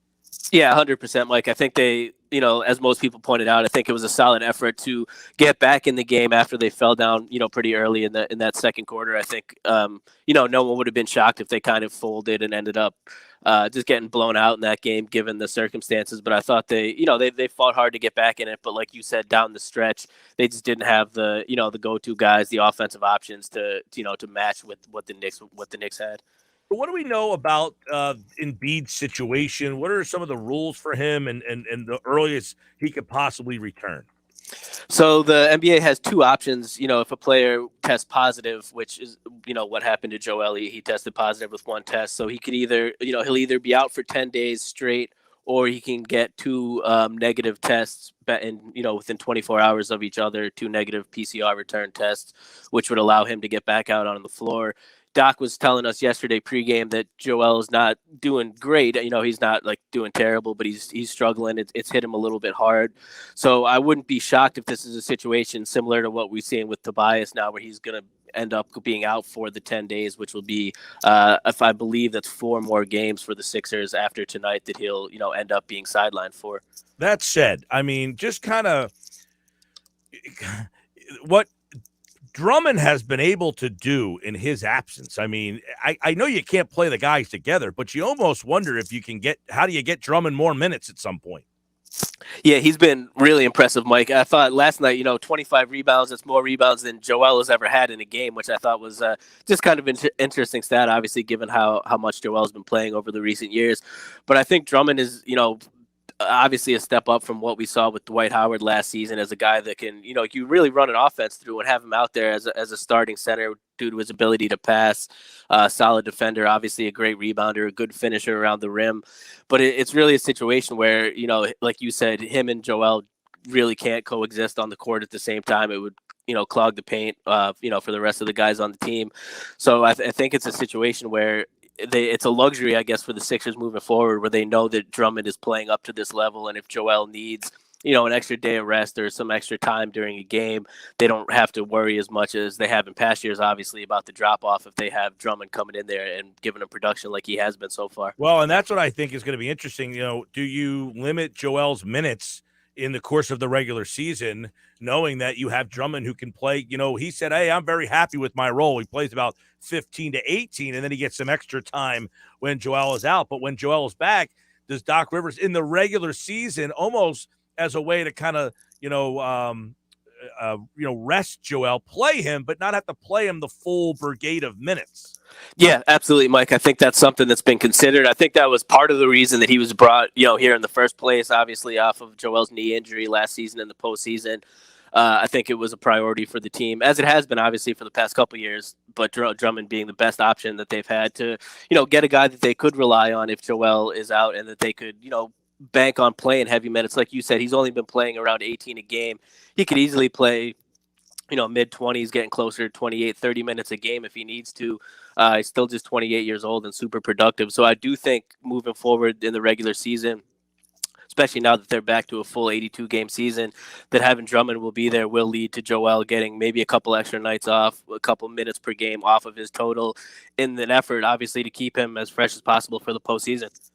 Talking with Michael Kasky-Blomain from CBS Sports, the NBA, and, of course, the Sixers. They lose last night. They got a lot of COVID situation. We got Embiid, Harris, Thibault. Those guys are out, so you're going to be listening to them. And then, of course, Ben Simmons. And, Mike, obviously, new news on Simmons. Now he has, I guess, decided to go to – is he going to the Sixers appointed doctor? Is that the latest there, that he is now elected that he will go to the team appointed doctors? Yeah, that's the latest, Mike. He's going to continue working with the NBA Players Association appointed doctors that he had been working with, but he's also has agreed to meet with the Sixers doctors and, open up lines of communication a little bit in terms of the treatment that he's receiving.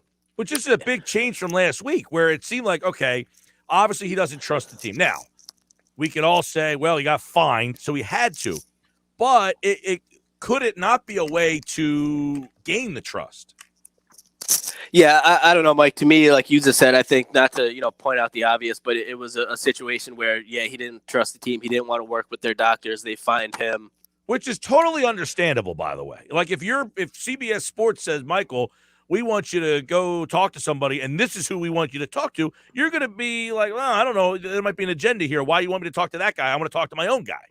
To me, I think the sticking point was more so that not that he wasn't talking with the Sixers doctors, at least, from what I've been able to gauge. It was more so just the fact that he was almost stonewalling the organization since he, had been back and said that he, needed time away. He had been meeting with the NBPA doctors and not really giving the Sixers much, if any, information on, what he was doing, if he was making progress, how it was working. And I think that part was more the sticking point than the fact that he wasn't meeting with their specific doctors. But now, they levied those fines. When he was away from the team initially in the preseason, the fines came down in pretty short order. He was back in Philadelphia. This time he wasn't meeting with their doctors. The fines came down in pretty short order. He's meeting with their doctors. It's pretty easy to read between the lines here and see, basically everything that he's giving into to the Sixers is, motivated by not losing his game checks, basically. There was some talk yesterday that Boston has some interest. Do you find that hard to believe, especially if Jaylen Brown is the name that's mentioned?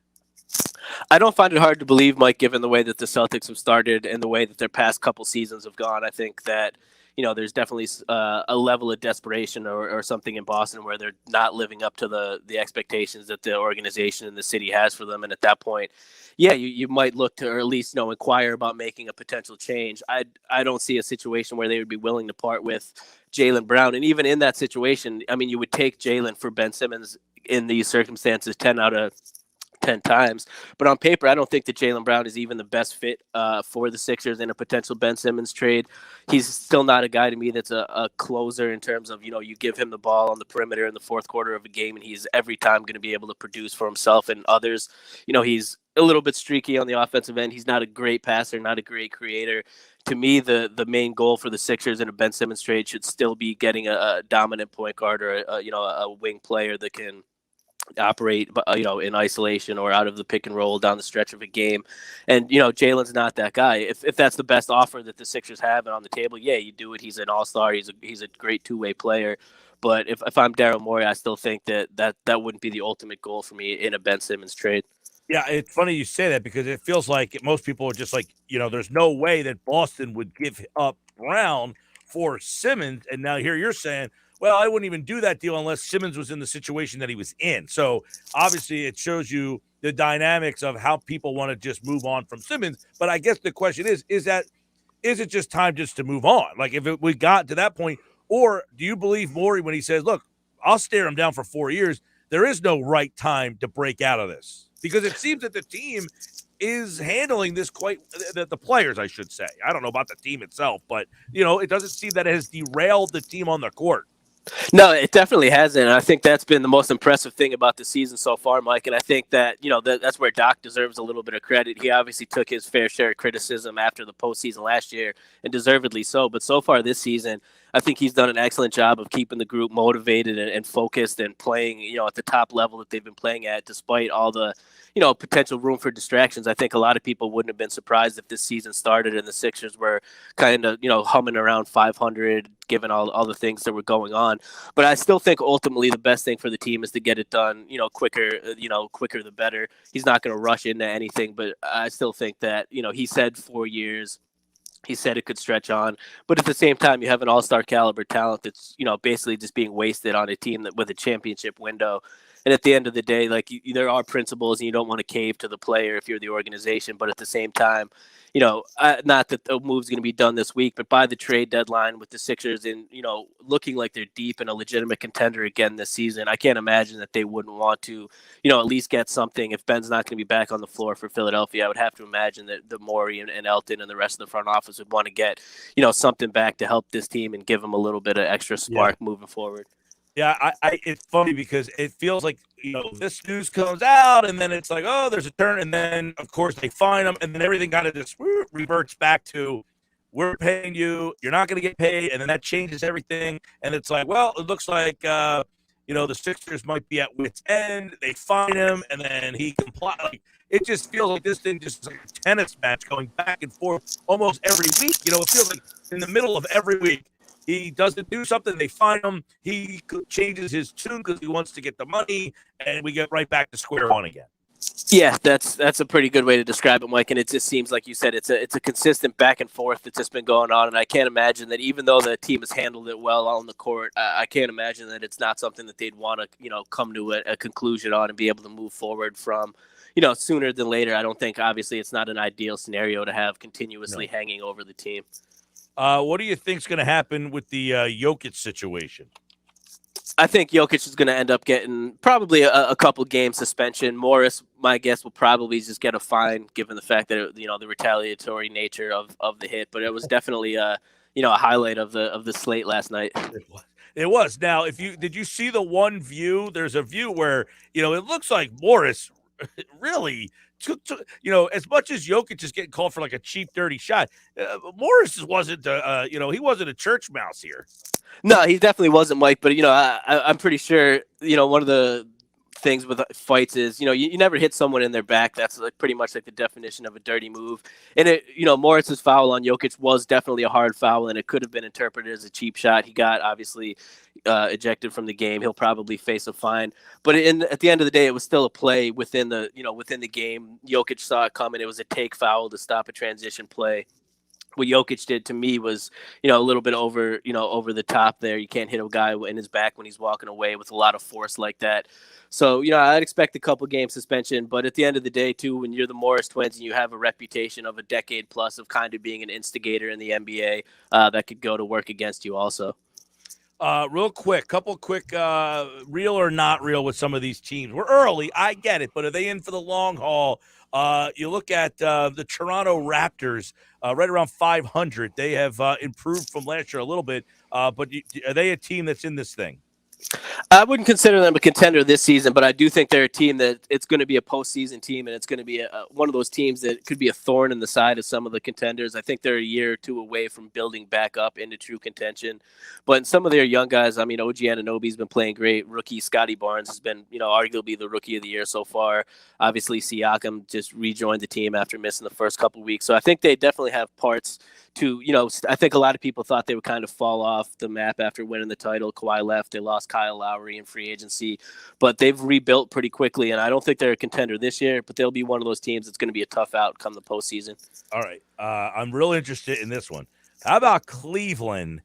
Sexton's out. That almost helped it. Sexton, we talk about getting him for Simmons. People want to. He couldn't defend you, MKB. He's horrible defensively, and all of a sudden, with him out, they're better. Especially the way I've been playing at the YMCA recently, Mike. He wouldn't be able to stop me at all. I'd be dropping 30 on him. But no, I agree. I think he definitely still has a way to go. I'll tell you what, Mobley can play. That kid, they got somebody there. Yeah, Mobley looks like a stud. There's a lot, and I'm still high on Darius Garland as a future guard in Cleveland. I think he has all-star potential. So they're a little bit behind Toronto to me in terms of being a contender and moving forward. I don't think they'll probably make the postseason this year, despite the relatively strong start. I think that'll probably even out. Maybe they'll end up around 500 on the season.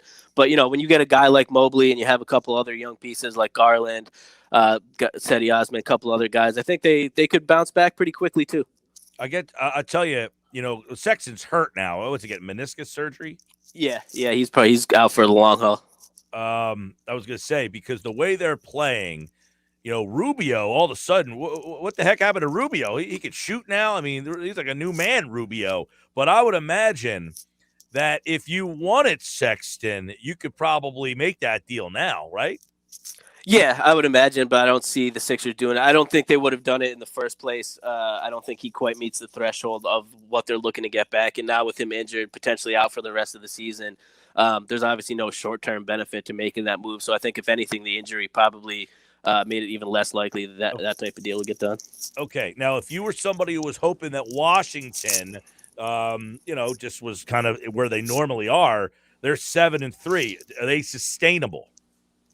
Yeah, I think they're sustainable, Mike. Maybe not in the top three at the East. I definitely think they're a little bit better team this year compared to last year when we met them in the postseason, mainly just because I think they're more well-rounded. That's not necessarily any sort of a diss on Russell Westbrook or anything like that. But when you trade one guy and you get several pieces back that can all contribute around a star player like Bradley Beal. You add Kyle Kuzma, you add Montrezl Harrell. You have all these guys around them. I think they're a deeper team, more well-rounded than they were last year, and they have some solid pieces. So I think they'll be, right in the hunt, maybe one of the lower seeds. And potentially we could see a playoff rematch between Philly and Washington later in the year.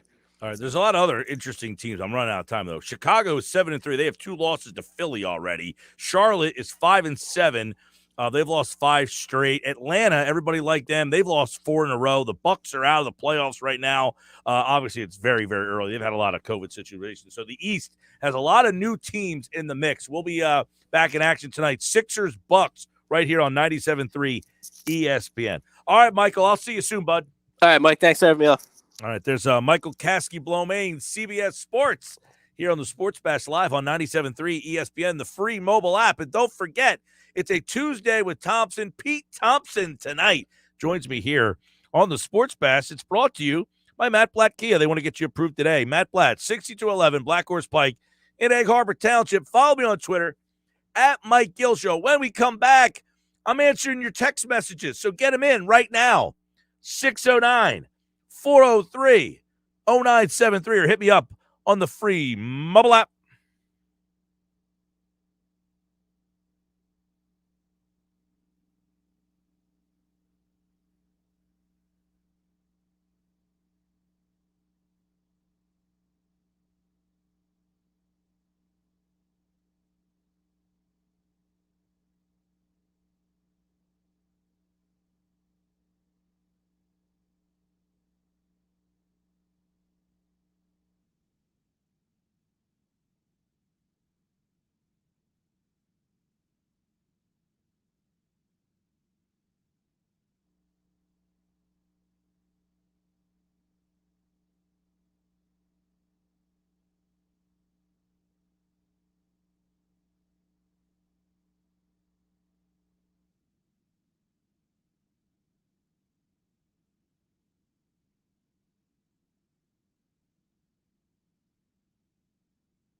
All right, 3:53 Sports Bash Live, 97.3 ESPN. In about an hour, we got another chance for you to qualify for 99 bottles. The party's happening Wednesday, November 24th, Vagabond Kitchen and Tap House. You must be present to win. You must enter to win. We'll have 99 bottles filled with 99 tickets. Every bottle has a pair of tickets attached to it. So if you're one of the 99 qualifiers, this is how it works. In the order that you show up on Wednesday, so if you're the first listener there who entered, we will take your name. You will be slotted to pick first. If you are the 10th listener there, you will be slotted to pick 10th, and so on and so forth. If you are the 99th listener that shows up, you will get the last bottle and the last pair of tickets. Now, that last bottle might have Eagles Club Box tickets, might have a pair of Flyers tickets, might have a pair of Sixers tickets, might have concert tickets, might have college basketball tickets. Who knows? It's all a strategy. When do you want to get there? I advise getting there all day and hang out, have a couple cocktails with the Sports Bash live at Vagabond Kitchen and Tap House. Egg Harbor Township, if you haven't been there, place is great, great atmosphere. They've done a fantastic job on that place. Food is excellent, great beer selection. So I look forward to seeing everybody out there. November 24th, this year's 99 Bottles Party, and we'll have another chance for you to enter coming up in 1 hour from right now. I am Mike Gill. This is the Sports Bash. Football at 4 is on the way. The coordinators speak today. I do see your text messages. I will get to them, I promise. 609-403-0973, 609-403-0973. If you're listening on the mobile app, you can message me through the phone. I will get to those as well. And, of course, everybody watching the show live, streaming on our YouTube channel, just subscribe over at 973 ESPN. People watching on the show, people watching the show on the stream, I'll get to your messages as well. I see you, Chris. I see you, Dom. I see you, Murphy. I see you, Buffalo. I see you, Nate. I see you, Dank. Dank Burrito's back. What's up, man? Haven't seen you in a while. So thanks to everybody who's watching the show over there. We're back with Andrew Checo, Football at 4 next here on the one and only Sports Bash.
Football at 4 is powered by the Inside the Birds podcast, and it is brought to you locally by Caesars Entertainment Group of Atlantic City. Come experience the ultimate sports destinations all season long.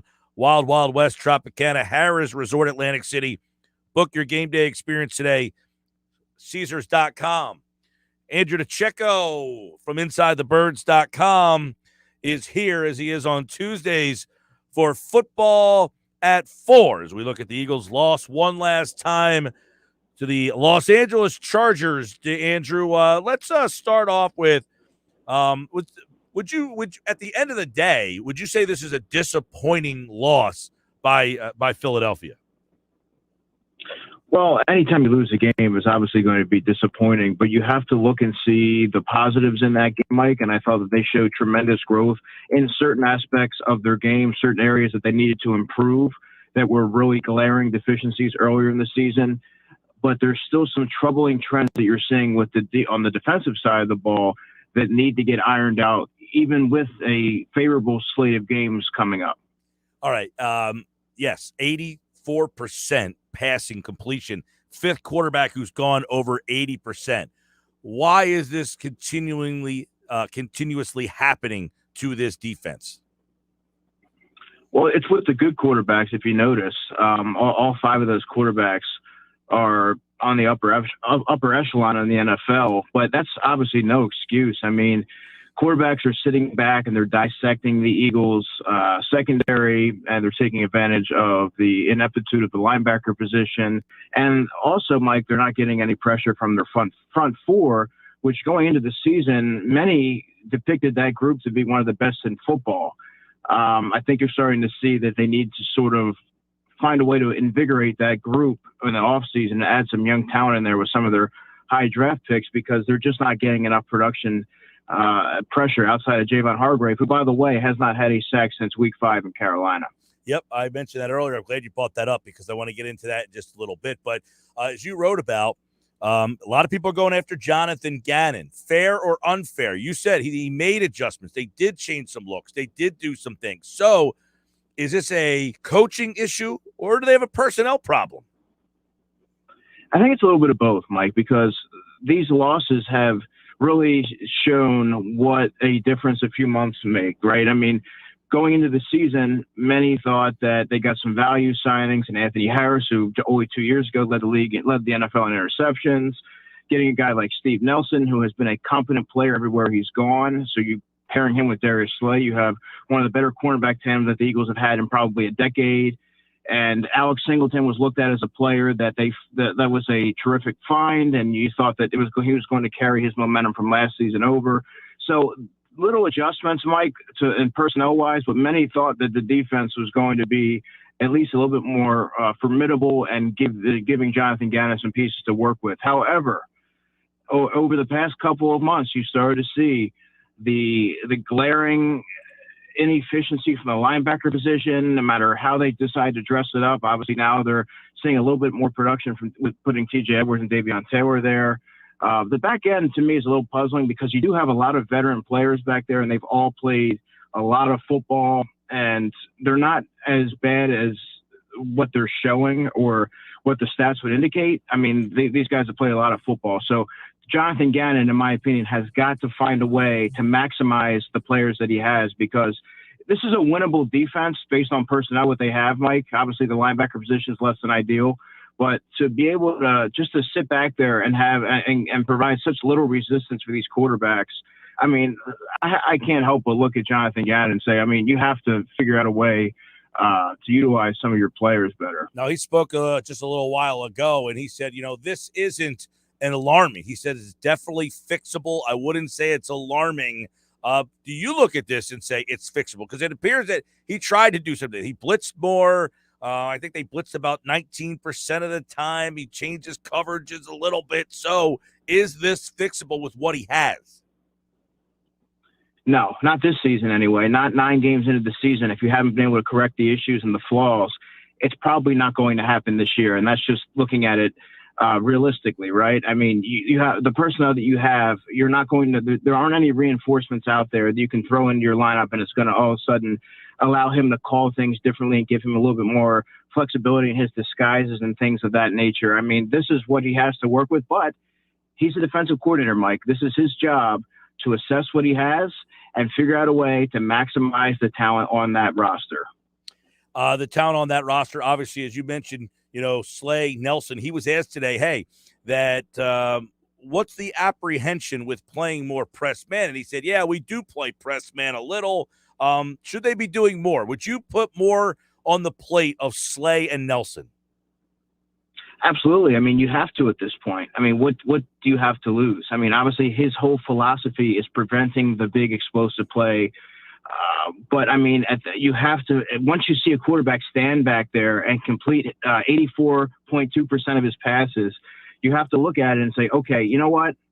We're going to have to ramp things up here, apply a little bit more pressure with my corners and take that risk and find a way to manufacture some sort of pressure and get quarterbacks rattled, get them off their spot and make them hurry a little bit. I mean, it's far easier to stomach that if they're able to complete that with pressure than standing back there with little to no resistance, unrattled, and being able to assess the field, work through all your progressions, and you sort of just march your way down the field on that defense. Now, he was asked today, he said, it's not a stretch to say personnel-wise that your D-line is the strength of your group. Obviously, he's going to say they're playing well, but you mentioned Hargrave. How is the defensive line playing, and how is that affecting the way that Gannon calls his defense? Well, they're not generating any pressure. I mean, you look at 3 out of the last 4 weeks, the defense has not produced a sack. They look like all-world players against the Detroit Lions when they had 6 sacks and 12 quarterback hits. Well, they had 1 quarterback hit on Sunday, and that was from cornerback Steven Nelson. The defensive line, they just don't have like I've been saying this for probably a year now. Josh Sweat is a rotational third defensive end that you do not want to see out there for a number of snaps because it tends to water down his efficiency and wear him down late in games. Obviously, he left the game early on Sunday, but he hasn't really been the player that they envisioned with giving him that extension. Derek Barnett is what he is at this point. He's not someone that you can really reliably count on. And Ryan Kerrigan's been a non-factor, and you have a young player in Teron Jackson that I think is going to factor into the equation a little bit more as we get deeper into the season once they realize that Ryan Kerrigan's not really going to be a long-term fixture here. And your defensive tackle has just been Javon Hargrave. And there hasn't been any sort of he hasn't really found that other 2 or 3 guys that are going to be consistently providing pressure on quarterbacks. A lot of the fans, Andrew, will say they need to blitz more. Is that an answer to you? Obviously, the fans are going to say blitz, blitz, blitz. I mean, Jim Johnson screwed every defensive coordinator in this town for a long time because he blitzed a lot. Now everybody wants to follow that blueprint. You got to blitz, you got to blitz, you got to blitz. Is that the remedy for this defense? Well, I mean, he blitzed more on Sunday than he has all season. So he is trying that in Jonathan Gannon's defense. Now, I would even do it more so, and I would have liked to have seen him do that later in the game, especially on that final drive when Justin Herbert has just proven to march his way down the field. You have to try something, throw the kitchen sink at him, do something to sort of stunt their progress. And I think now you have to do it even more so because whatever he's doing is not working. So you have to go back to the drawing board and figure out what you need to do to make quarterbacks uncomfortable back there. And I think that starts with implementing a blitz at a higher frequency. Talk with Andrew Checo, football at 4 here on the Sports Bash from the Inside the Birds podcast. Eagles lose to the Chargers. Looking back at some of the defense, because John Gannon did speak today. He was asked about Hargrave, and he said, he was asked, he had 6 sacks in the first couple games. He hasn't had any since. You brought that up as well. He was asked if they're playing him differently, and he said, yeah, teams are playing him a little differently. But overall, our team, is that the thing? Is Hargrave just being played differently? Have they figured him out a little bit? Because I think he's an interesting guy. He's 28. He's got 1 more year left on his deal, and you're kind of wondering, is he kind of the centerpiece of our next defensive group? Or, how do you view him? To answer the first part of your question, I think he's just simply, when you're producing like that, you're going to command more attention from offensive linemen, that was the role that Fletcher Cox held for over probably the last 8 to 10 years. So now when you're producing, you're going to get more attention. Now, do I see him as a long-term fixture on that defense?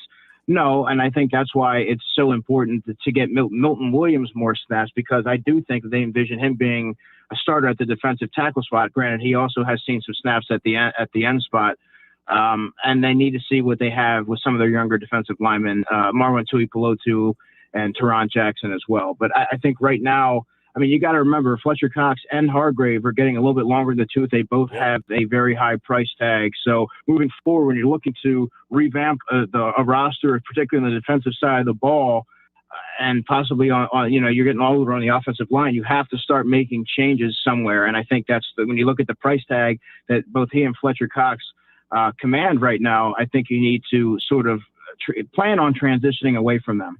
Hey, you mentioned, and so did Gannon, that there's more attention to Hargrave. So shouldn't that be opening up other players to have less attention? I guess Fletcher Cox. And is that signifying that maybe Fletcher Cox is starting to hit the downward portion of his career? I think Fletcher Cox is someone that's commanded double teams for the entirety of his career, and I think he's played a lot of snaps.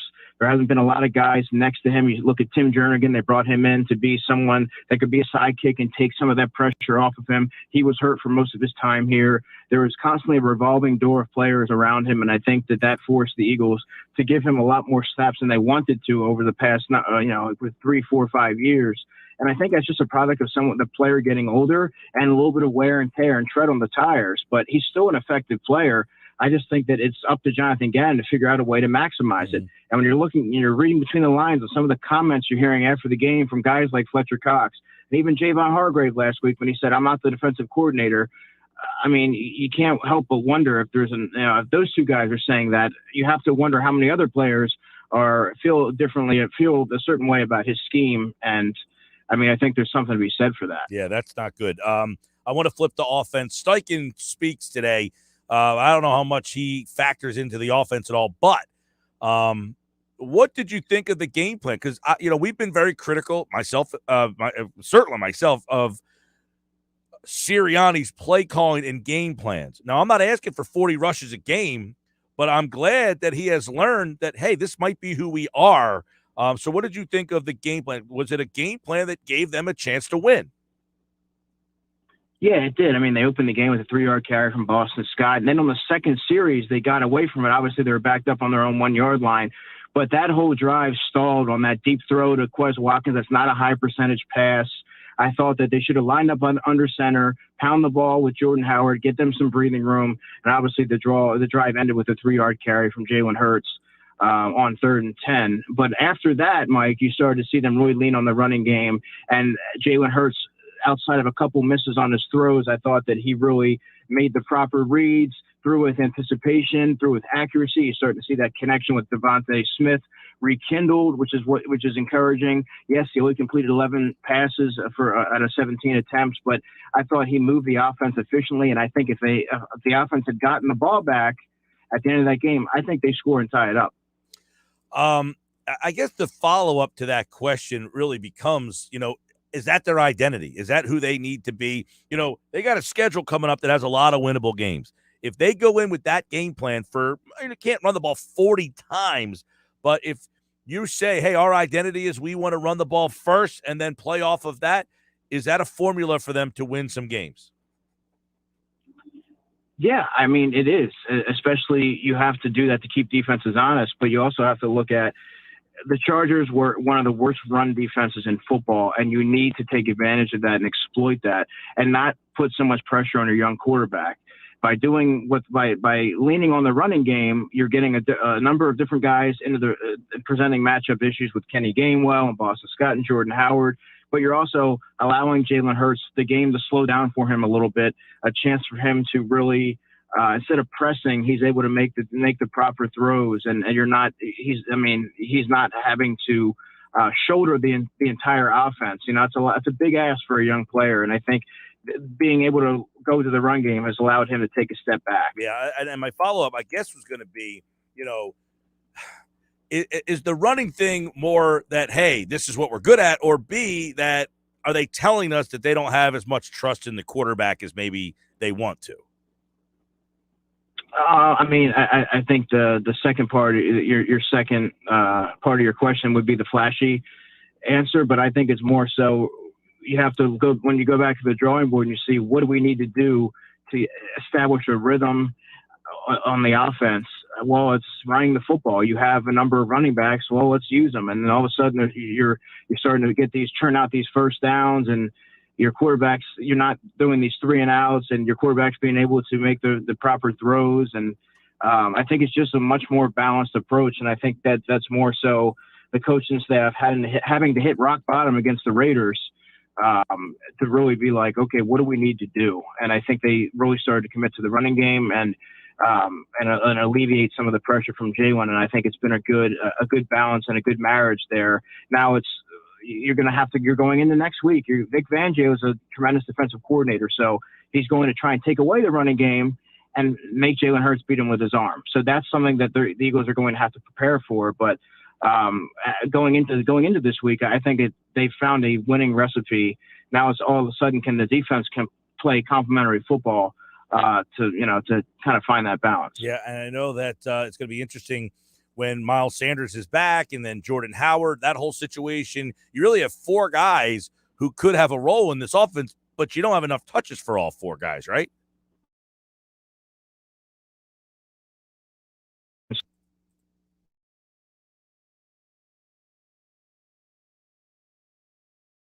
There he goes. There we are. We lost you for a second. How often do you see a running back who rushed for over 1,000 yards twice on the practice squad like that? The Eagles are very fortunate that a team did not pilfer Jordan Howard from the practice squad. I think he needs to be a permanent fixture on the offense. And then you have Kenny Gainwell, who can be the receiving option, and Boston Scott's a good changeup, and you have Miles Sanders. So I think that there is a role for all these guys. I mean, if you look at it on offense, they always have Dallas in the passing game. They always have Dallas Goddard and Devontae Smith that are prominent fixtures. So, I mean, there's not a whole lot there. So I think you have to lean on your running game and utilize Kenny Gainwell as an extension of that as well. Yeah, I think it's going to be interesting what they do with Sanders more than anything when he comes back. Does he just kind of get the carries? Do they mix him in? You just mentioned it. I agree. I mean, Howard, to me, has a role on this team. Does Scott get pushed out a little bit? I think that'll be the interesting part about it because it's evident to me that Howard has really added. I mean, Scott's done a really nice job, too. Both of those guys have done a good job. But guess what? They've both been given the chance to get into a rhythm, something that Miles Sanders really hasn't been given the chance for. You mentioned the weapons. Smith had his best game, but what about the other 2 guys? What are we seeing about the other guys, Rieger and Watkins, now through 9 games? Yeah, and that's a fair question. And I think that Jalen Reagor is someone that I think should be sort of phased out of the offense. I mean, he's not really effective, and they don't really know how to use him. They used him, in my opinion, well against the Lions, but then they got away from that this week. I mean, if you're having to utilize a first-round wide receiver, if the best way to utilize him is on jet sweeps and end arounds and little gadget plays, then, I mean, you have a big problem there, obviously. And Quez Watkins is being shoehorned into that second receiver spot. But on most teams, Mike, he's frankly going to be a number 3 wide receiver. I mentioned on your show last week that I don't think he's going to be a volume guy. I think he's going to be a 3-4 catch a game guy. But I don't know that he's limited to just the deep ball. I think he can affect the intermediate levels of the field. But he's someone that Devontae Smith needs a complementary piece, a competent player across from him that's going to command targets. And that's not Quez Watkins, and that's certainly not Jalen Reagor. Yeah, I know the Watkins thing. He was asked today about it because I guess, why is Watkins a receiver on 13 personnel? And Steichen's answer was, we really mix it up. It could be anybody. But, if you're going to run the football, it seems that Watkins would almost be frivolous to be on the field unless you're going to play action and use them down and to try to catch somebody snapping. Yeah, that would be the only reason. And Quez Watkins is an interesting player because there was so much hype surrounding him going into the season. But I mean, if you watch the player in college, or if you really look at his body type and sort of his skill set, he was never going to be a wide receiver 2 in an offense. I mean, he was going to be a complementary piece, an effective one at that, but someone that you can sort of throw in there and he's going to get you a home run play, but not someone that's really meant to be out there shouldering all those snaps. I mean, opposite a player like Devontae Smith. Devontae Smith right now needs a veteran player opposite him to sort of maximize his ability. Now, obviously the Eagles are in a situation, Andrew, where they have multiple draft picks, possibly 3. So is it a better decision in this year's draft to use the 3 picks, add defense and fix your defense, or utilize those picks to go get a veteran quarterback, a Russell Wilson, get back into the Deshaun Watson, or maybe somebody else? Do you hold on to the picks, fix your defense? Do you draft a quarterback?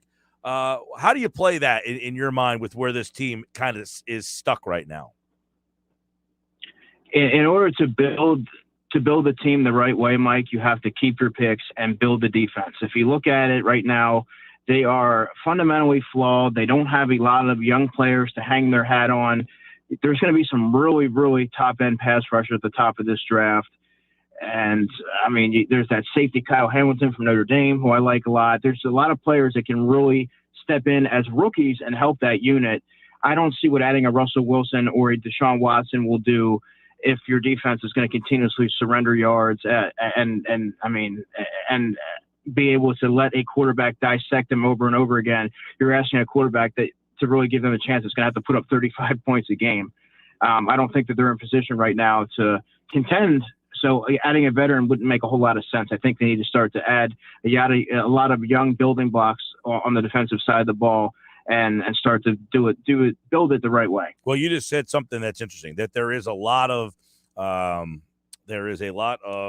defensive talent in this year's draft, and you could possibly get 2, maybe 3 of those guys if you have 3 picks in the top 20.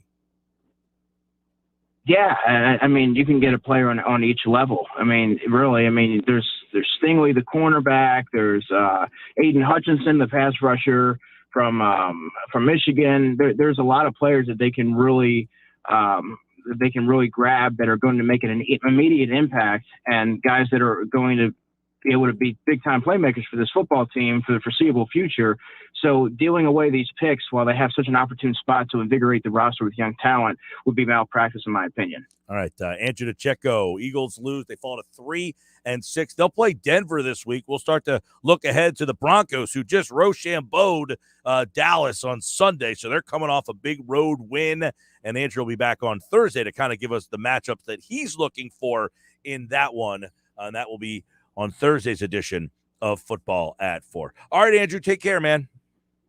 You too, Mike. Talk to you soon. All right, there's Andrew DeCecco from InsideTheBirds.com and the Inside the Birds powers Football at 4 here on the Sports Bash Live.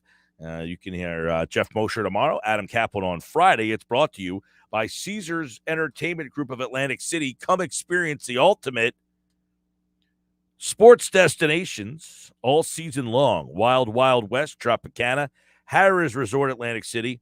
Book your game day experience today at Caesars.com. Hey, when we come back, who's in, who's out? Who are the 14 teams that I think are going to make the playoffs? Stick around. It's getting harder and harder every week to find. It's really the back-end playoff teams. And it's why every week we tell you, like it or not, Philadelphia is involved, because right now in the playoffs is Atlanta. Do I think they'll stay in the playoffs?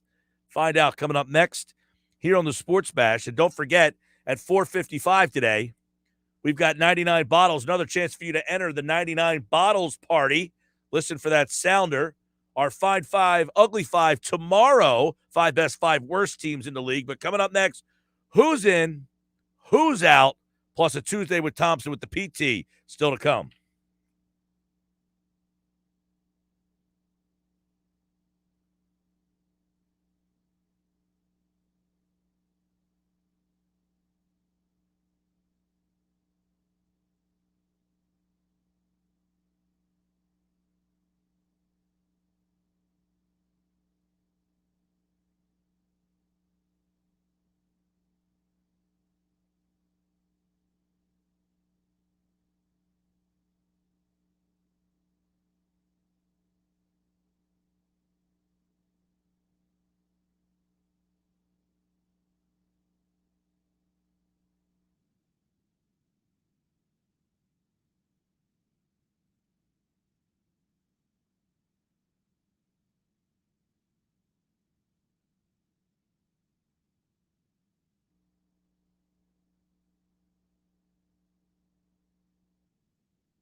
All right, 431 Sports Bash. Who's in, who's out? Brought to you by BMW of Atlantic City.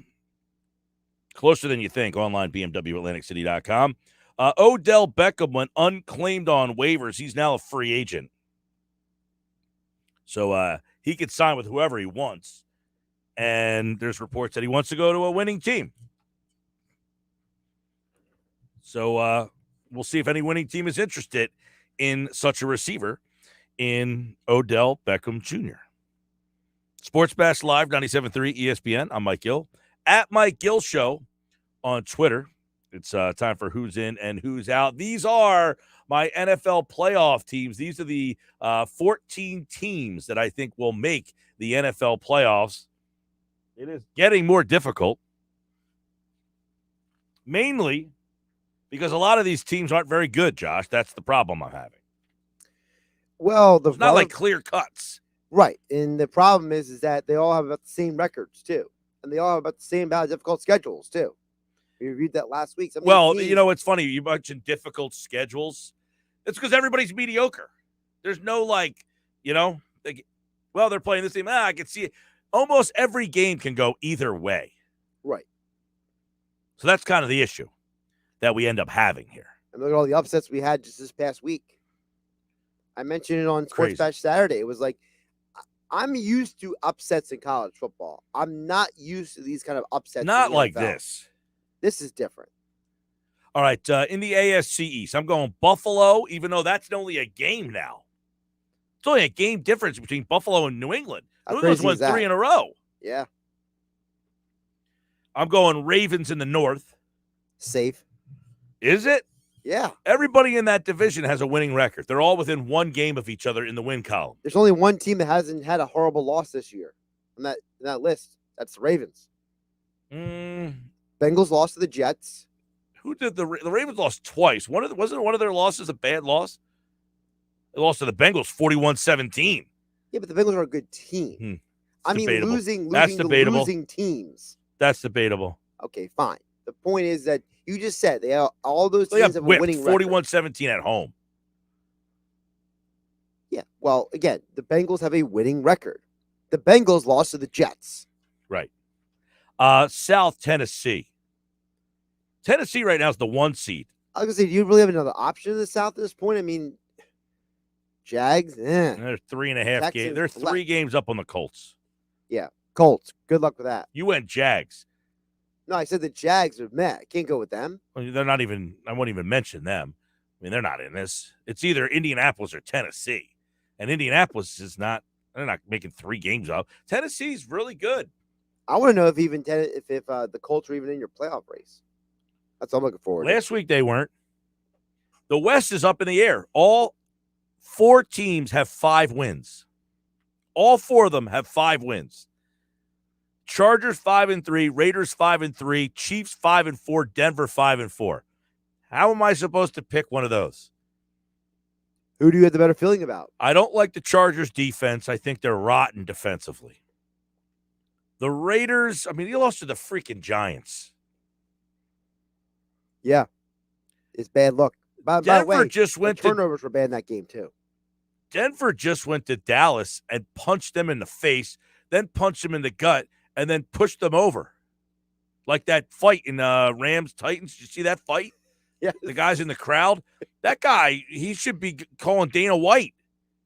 That guy should be fired by the Bare Knuckles Fighting League. Somebody, he's going to be arrested. I mean, he knocked 2 guys out cold. Right. So and then his buddy stepped on the guy's head. Right. Once he's done being arrested, somebody like, Jake Paul will call him up and be like, hey, get on the car, man. I mean, he knocked 2 guys out cold. Yeah. If you don't know what I'm talking about, go to our website, 973ESPN.com. I have the video up in the fan fighting section. That guy, I mean, he's going to be arrested. He's got to be. He might have already been arrested. He should be. I mean, his face is clear. I mean, his name was on the back of his jersey. He had his last name on the jersey. Which fan is more ridiculous? The guy cold clocking the fans with the Rams or the Eagles fan who threw flowers at Sirianni? I saw that too. Which is more ridiculous. Yeah, I mean, the flower thing was weak sauce. But what's weaker? The guy who, he cold clocked, knocked out 2 guys, or his buddy who stepped on the guy who was already knocked out, stepped on his head. Literally stepped on his head on his way up the stairs. On his way to, like, hot tail out of there. Right. That said, I still can't figure out an AFC West playoff team. Give me Kansas City.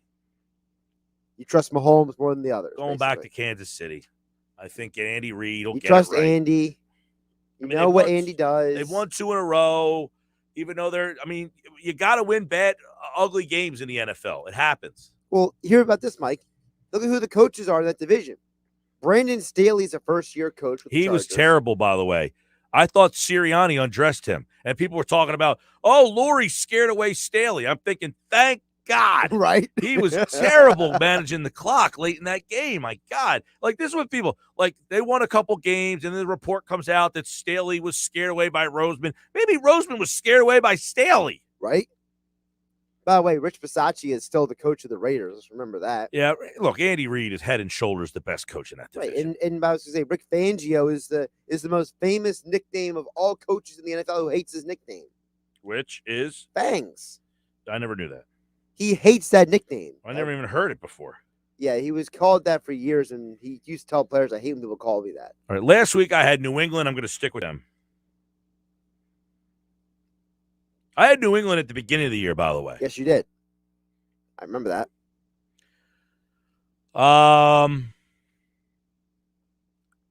Pittsburgh's won 4 in a row. They're very good defensively, but, man, they struggle to score. That game last night was a bleep show. That officiating, they should be embarrassed. The NFL should be embarrassed with the product they had on the field last night. Correnti needs to be fined. Horrible. Bad job last night. He can say all he wants, whatever he wants. We all saw what we saw. He literally hip-checked the player, then flagged him.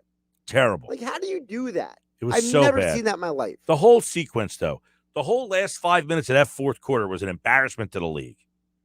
New England's in. Be in. I wouldn't put the Steelers in. Well, I mean, New England has 5 wins. Pittsburgh has 5 wins. Cleveland has 5 wins. Cincinnati has 5 wins. Indy has 4 wins. The Raiders have 5 wins. The Chargers have 5 wins. And Denver has 5 wins. 2 of those have to get in. And if not them, it's either the Jets or Dolphins. And I'm not ready to put one of those in. No, definitely not. No. Give me, Denver kicked the crap out of Dallas. They got the worst quarterback of the group, though. They do. Give me Cleveland. Running game travels. Running game, OBJ out, refocus, Cleveland in. I like it. And I'm going to go.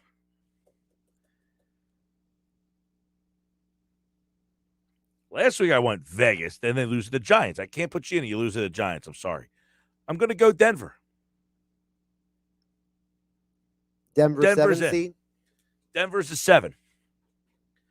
That doesn't bear well for this week because they got to win this week if they want to get in, I would imagine. Right, exactly.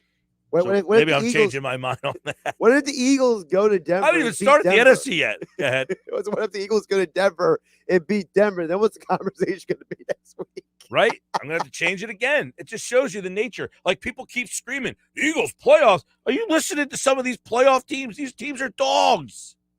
By the way, you didn't put the Bengals barking in, at me. And the Bengals arguably have a better offense than 2 of the teams you put in. I can't trust the Bengals. That's because of the Bengals, exactly. Right? Well, they're not getting any love from me. Refusal. Dallas wins the East. That's easy. Green Bay wins the North. Safe, because at this point, what other option do you have? None.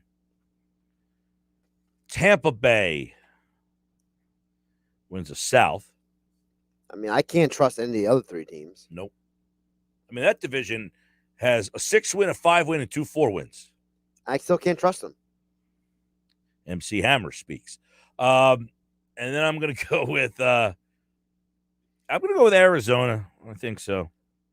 No, you know what? I'm going with the Rams. Last week I went Rams. I'm going to stick with the Rams. Rams lost. They lost, I know. Arizona won without Murray. Without Murray, right. And Hopkins. I'm going to go Arizona as my wild card. Last week I went with the Saints in Seattle.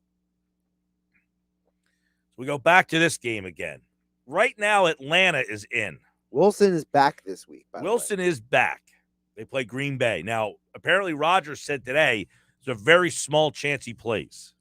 Well, if Rodgers doesn't play, then that's basically a win in the Seattle column. Right. Jordan Love looked horrible. The Saints, it's inexcusable to lose a home game after you beat Tampa, to lose at home to the freaking Falcons. That's inexcusable. And their quarterback situation makes me feel like I can't pick them. This whole idea where Sean Payton wants to keep playing quarterback roulette is just driving me nuts. You know what they should have done? They should have just traded for Teddy Bridgewater at the deadline and been over with. I said that. I agree with you. How about that? Okay. All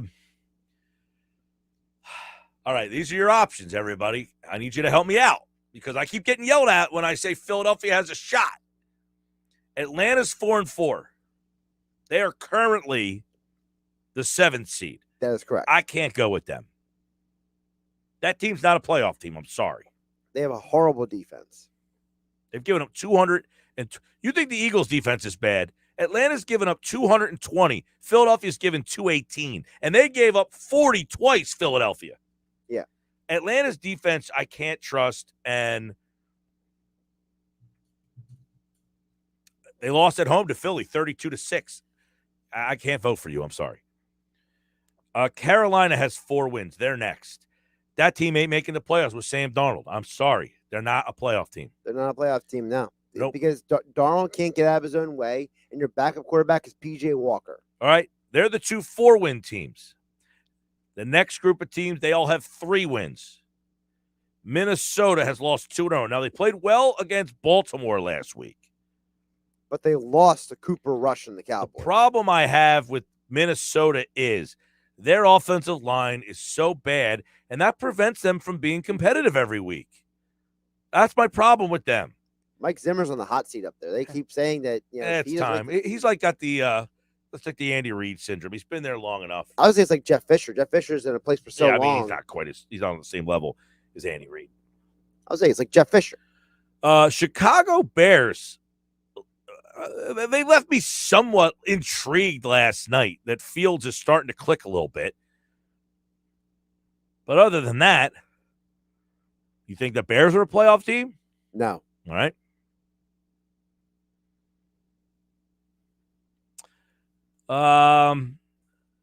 San Fran's rotten right now. I mean, that was one team I was way off on. Well, they're also injured. Yeah, but they're starting to get their guys back.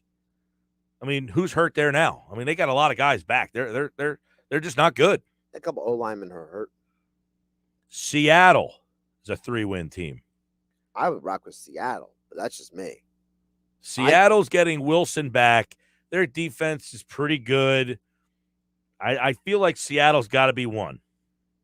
Because to me, if you put Wilson in some of those games when Geno Smith was starting, they probably win a couple of those games. You're probably right. I'm going to go Seattle. And then you got Philadelphia and the Giants. They both have 3 wins. The Giants are interesting. They're getting healthy now. Giants are feisty. They're getting healthy. They're starting to get a lot of players back. I wouldn't rule them out. Hey, look, the Giants are having the same conversation that the Eagles are having. Well, we play the Eagles twice. Right. That gets them to 5 wins if they beat the Eagles both times. Can they get 3 wins on the rest of their schedule? I think 8's the number. At minimum. So who gets 8 wins? Philly, New York, Minnesota, Chicago, Atlanta, Carolina, San Francisco. They all have 4 or 3 wins. They're all battling. The only team that's out of it, I would say, is Detroit and I guess Washington. Washington's definitely DOA. Yeah. There's only 2 teams that I think are basically done.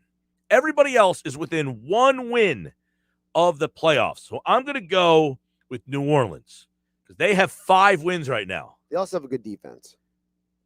The one thing New Orleans has is a defense, where the other teams I think don't. At some point they'll change the hill. They're going to have to. They have to. Simeon's terrible. That's an embarrassment that those 2 guys are going to make the playoffs. I was laughing during the broadcast of the Saints game on Sunday when they were talking about how, we were talking with Trevor Simeon, and Simeon was saying how self-aware he is, how he knows what he can and can't do. And I'm thinking, does he? Oh, Don't think so. that's my who's in, who's out today. It's brought to you by BMW of Atlantic City, closer than you think, online, bmwatlanticcity.com. So I got Buffalo, Ravens, Tennessee, Kansas City, New England, Cleveland, Denver, Dallas, Green Bay, Tampa, Rams, wild card, Arizona, Seattle, New Orleans. That's it. That's the best you can do at this point. It's an ugly field, everybody. So when I continue to tell you that if Philly wins and they're here, don't get mad at me. Just say the NFL let a seventh team in, and that's the problem. Sports Bash Live, 97.3.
All right, Sports Bash Live, 97.3 ESPN, free mobile app. Don't forget, you can download the app in the Apple Store, Google Play. If you haven't done it yet, do so. You get the shows on the go. You can listen to the shows anywhere on your phone. You can message us through the free mobile app.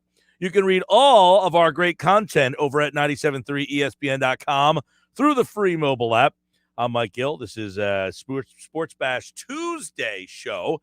And as you just heard during Who's In and Who's Out, it is very difficult to find a seventh. It's even hard to find a sixth playoff team, for God's sakes, on both sides of the ledger.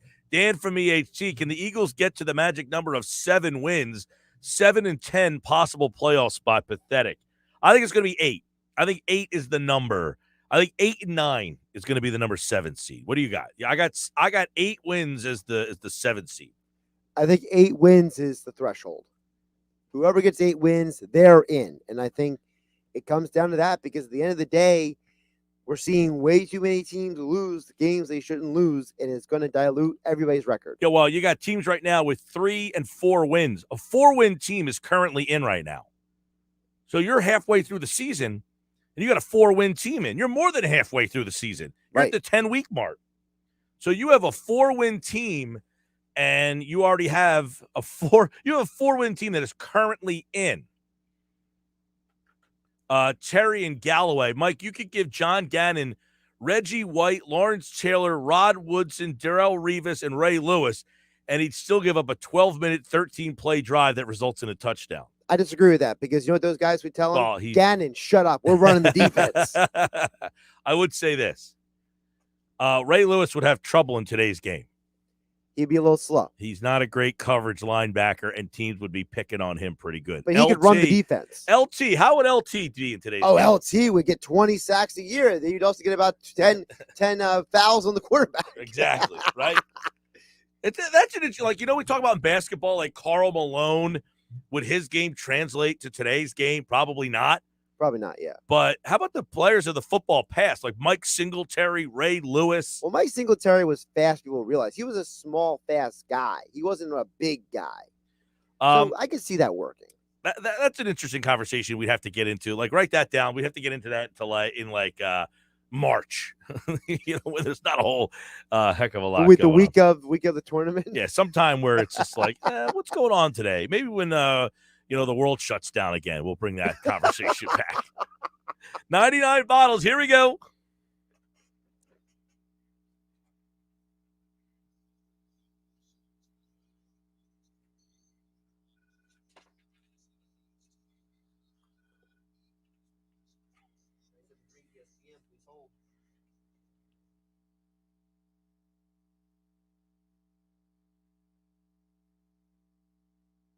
All right, there you go. Good luck, everybody. 609-573-3776. 99 bottles, Wednesday, November 24th. You got to be present to win. You got to be one of the 99 qualifiers. Be one of those qualifiers right now. 609-573-3776. We'll see you at Vagabond Kitchen and Tap House. Good luck.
Sports Bash 5 o'clock hour here on a Tuesday. It's brought to you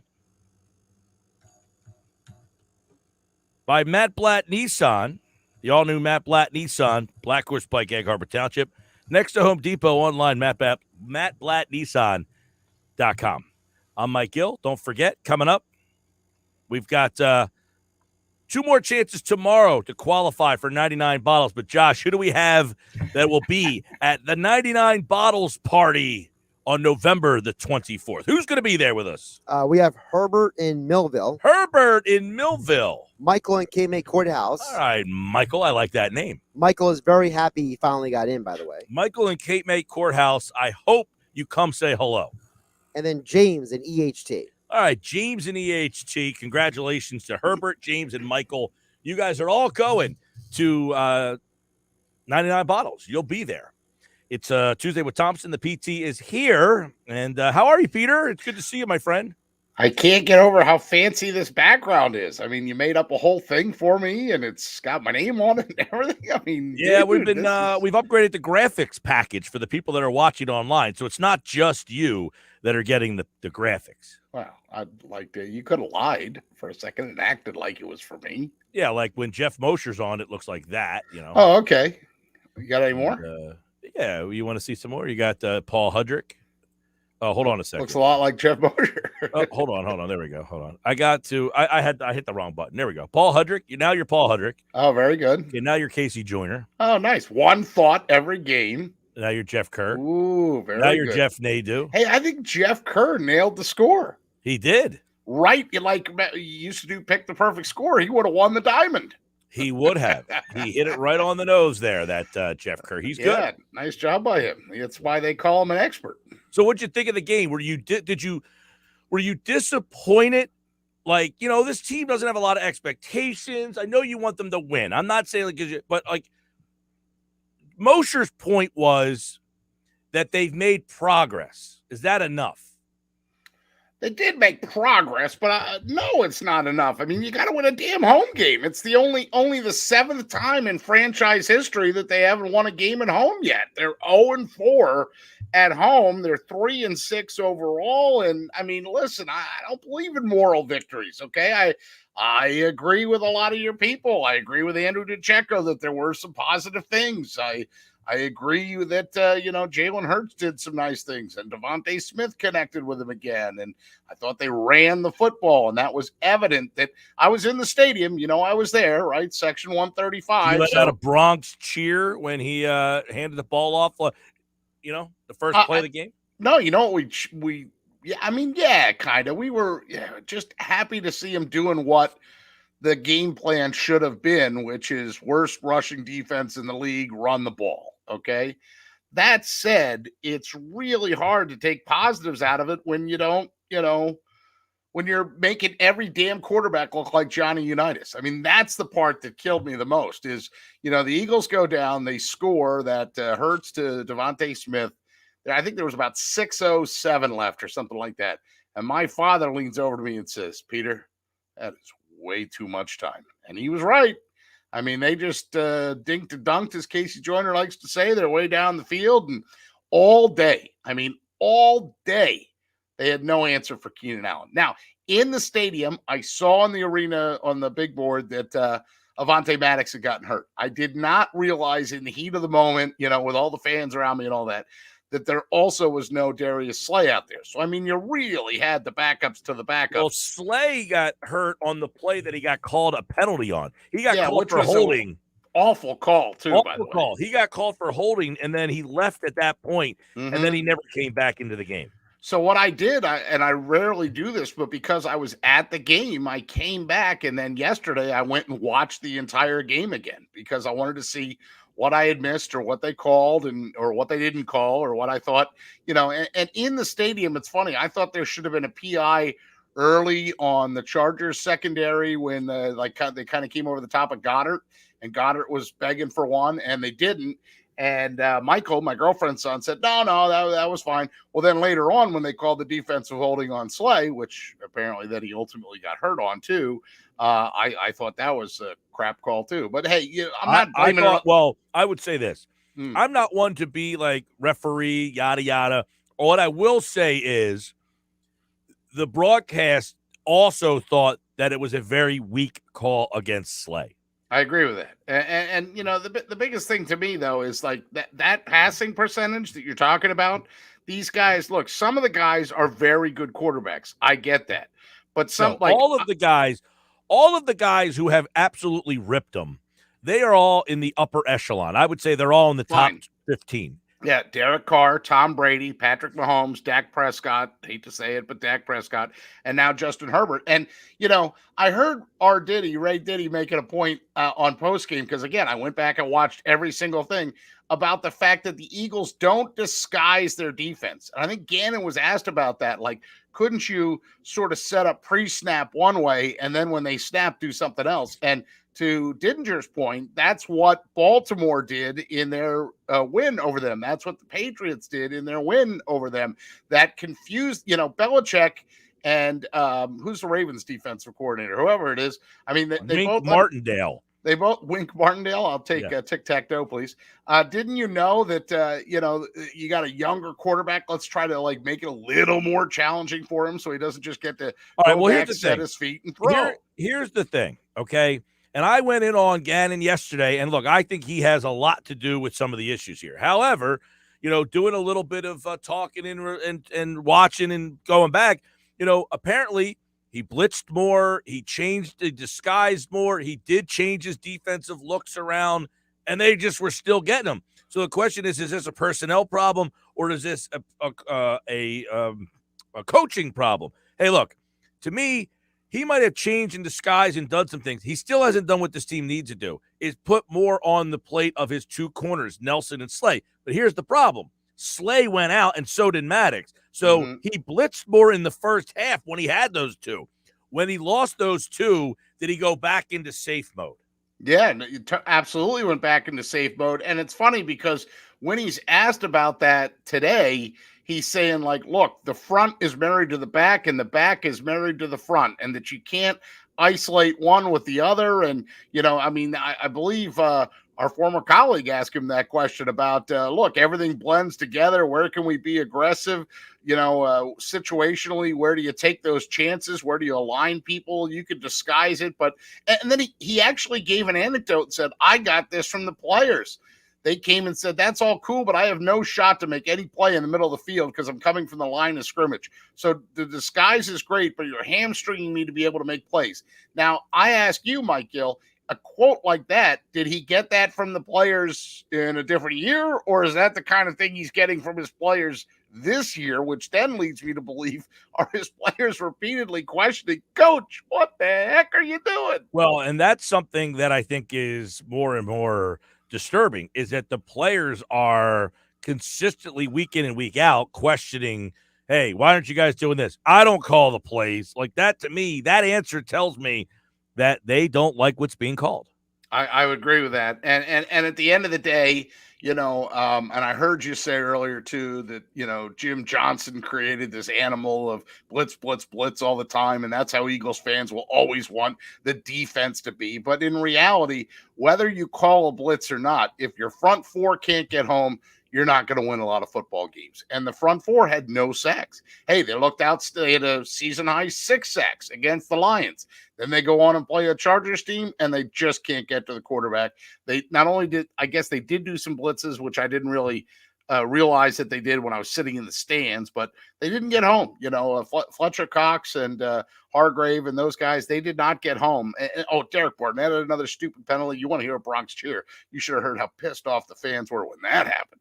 Oh, I thought they were going to run down on the field and just pull them off, yank them off the field themselves. Yeah, well, I mean, that's a propensity to continue to happen in the worst times, right? I mean, Pete, here's another problem.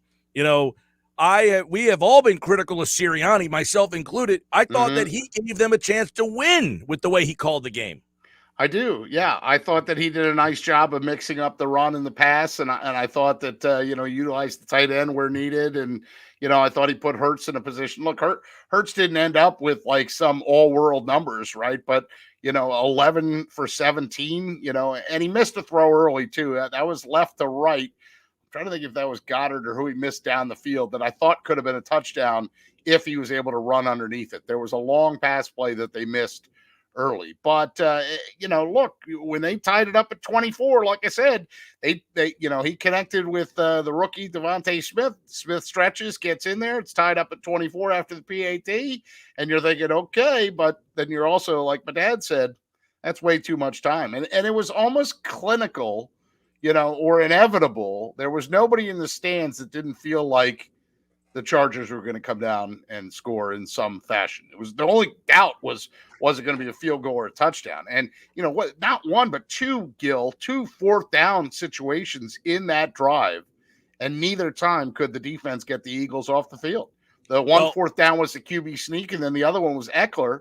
Yeah, and Eckler, the QB sneak came after Barnett went off sides. Yes. It was going to be 3rd and 6, and then it's 3rd and 1. They didn't get 3rd and 1, but because it's 1, they went for it on 4th, and then they get it. Yeah, and I don't think there was a situation. Did the Chargers punt? They must have at some point. No, they didn't punt, right? The whole day. That's what I thought. Yeah, every time they got fourth down, because they were fourth down early in the end zone I was sitting at, and they stopped them, and then they were fourth down in the opposite, going the opposite way, and they stopped them twice. In fact, I think I was kind of sort of Facebook Live reacting as I put pictures up and stuff, and I said 2 fourth down stops against a team that loves to go for it on fourth down. But ultimately, they couldn't get off the field at the end. That drive, that's a ball game right there. You score to tie it up at 24 and you give the football back, and the Chargers just methodically, clinically, whatever word you want to use. And I got to tell you, I'm going to see Keenan Allen in my nightmares, because that guy, he was open all day long. Anytime, anywhere, Herbert could find him with the football. It wasn't even a challenge. And that, the guys in front of me were like, why don't they press these guys? Why don't they come up on these guys? And I think Gannon's been asked about that too. Like, why aren't you more physical on the line? Have you seen the Eagles corners? They look like they got out of Munchkin land. This isn't Bobby Taylor and Troy Vincent, right? These aren't like tall, big physical guys. That's not corner in the NFL much anymore, is it? The corners are fast and small and leap ability. Well, once Slay went out, they had you're bringing in a guy in McPherson who I don't know how many snaps McPherson's had all season, and now you're throwing him out there and saying, hey man, we need you to kind of be in a big situation here. And the Chargers went right after him. That was evident. 100%. And there was another guy in there too. I don't even know. I can't remember his name. The other backup guy that's in there. Shashiri. That's it. Easy for you to say. Right? Shashire. Sure. Gesundheit. I'll take 2. Yeah. They defensively, the oddest thing in this whole situation, it's 80% completions for the 5th time this year. This is the problem I have, is at some point, while the quarterback is in such a rhythm, that somebody says to him, hey, John, whatever you're doing, rip that page out of your book. It's not working. Like, when do you say, like, 9 out of 9, 11 out of 11, 14? When is it that you're like, hey, whatever we're doing is not working. I need to completely give him a different look. How many yards did he have at the half? I think I took a picture of what the halftime score was, because I couldn't believe how inequitable it was. This was early, but I think the reason I took the picture was because the Eagles had more rushing yards than passing yards at one point when it was tied at 7-7 in the second quarter. They had 54 rushing yards and 47 passing yards. But even like just sort of early second quarter, the Chargers had 127 pass yards. You could see as plain as the nose on my face where we're going. Yeah, I'm sorry. Justin Herbert's a really good quarterback, but 32 of 38 for 356, you got to get some pressure on the guy. You got to confuse the guy. He was not confused. He was literally able to, and somebody else said this on postgame too. I think but here's the problem. Like, the whole he knew what play he wanted to call, break in the huddle, and then he never had to like be challenged at all. Here's the problem: the pressure thing. You got to get pressure on him. They blitzed him. They did send pressure at him. Some of these teams just, hey, we're gonna 1, 2, 3, get it out. Like, that's it. They're not letting you get to them. And this is where the Eagles' ineptitude at linebacker starts to become a problem. Yeah. And you mentioned Keenan Allen. The Eagles' philosophy is it's very Jim Johnson-esque. The problem is Jim Johnson had Brian Dawkins. Jim Johnson had players. He had guys that, could execute what he wanted. Jim Johnson, I remember I used to do the show with Darwin Walker, right? Yeah. And he would say all the time, Jim Johnson didn't care how many yards we gave up. We can give up as many completions and yards, doesn't care. He just didn't want to give up more than 17 points, okay? As many yards as you want, don't care. Just keep them out of the end zone. The problem is John Gannon, his philosophy is very similar. We'll let you drive as much as you want because in his mind, you will make a mistake at some point. In that 15-play drive, you're bound to make a mistake. You're going to get called for holding. You're going to go off sides. You might fumble. You might throw an interception. You might get offensive pass interference. Whatever it might be, you are going to make a mistake. If I give you 15 plays, there's going to be a mistake in there that is going to prevent you from scoring. The problem is the mistake isn't coming.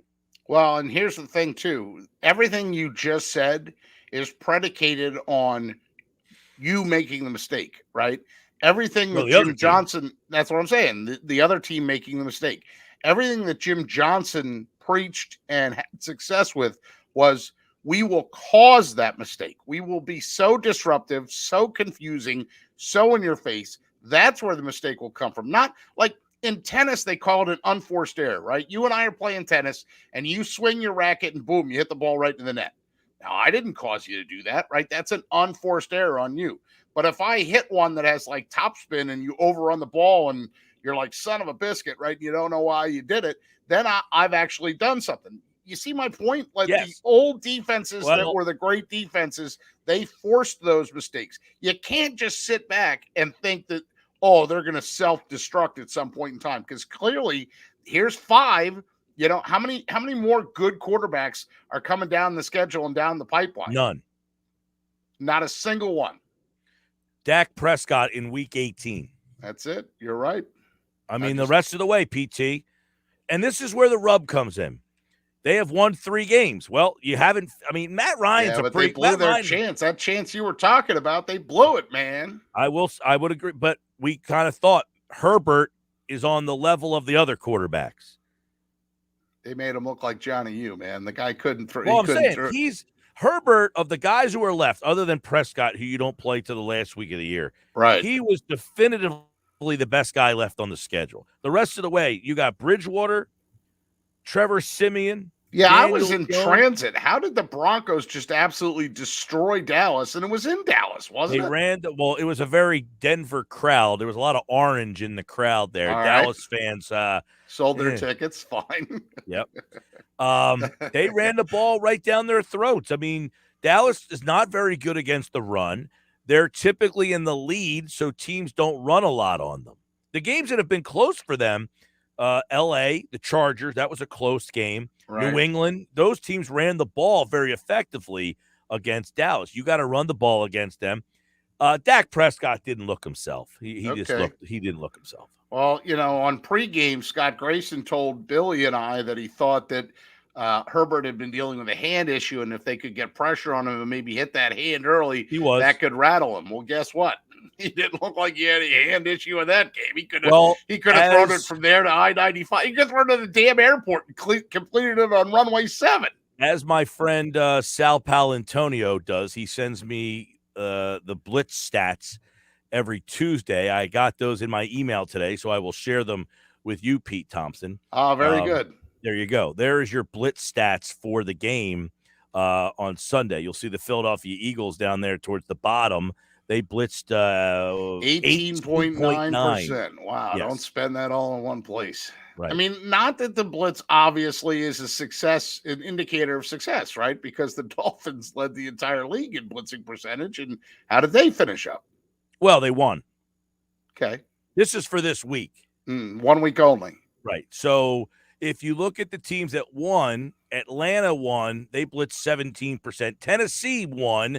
They beat the Rams, and they blitzed 18.9% of the time. Most of the other teams, Miami won. They blitzed 37%. Tampa Bay. Chiefs barely won, right? Yeah, that game was ugly. Arizona won. Washington football team. The game that was ugly was that Buffalo and Jacksonville game. What the heck happened in that game? That game was terrible. And yet, Josh Allen intercepted Josh Allen. He sacked Josh Allen and also caused a fumble. Josh Allen. well, There's a guy from Jacksonville named Josh Allen. By the way, I was wondering what you were doing. I'm like, what are you talking about? yeah, there's a player on Jacksonville's defense named Josh Allen. Oh, so the Jacksonville Josh Allen was better than the Buffalo Josh Allen. Have you seen the fight in the Rams-Titans crowd? Oh, no. Share that somehow. Oh, you've got to check that out. Okay. It is unbelievable. This guy cold clocks. I mean, out cold, knocks out two guys. Well, there was almost a fight in 135 row 7 because there was these two girls behind us, right? And they were kind of really getting after it, right? They were having the sauce, okay? And at one point, the girl says to me, I'm Brittany. This is Carly, right? Carly.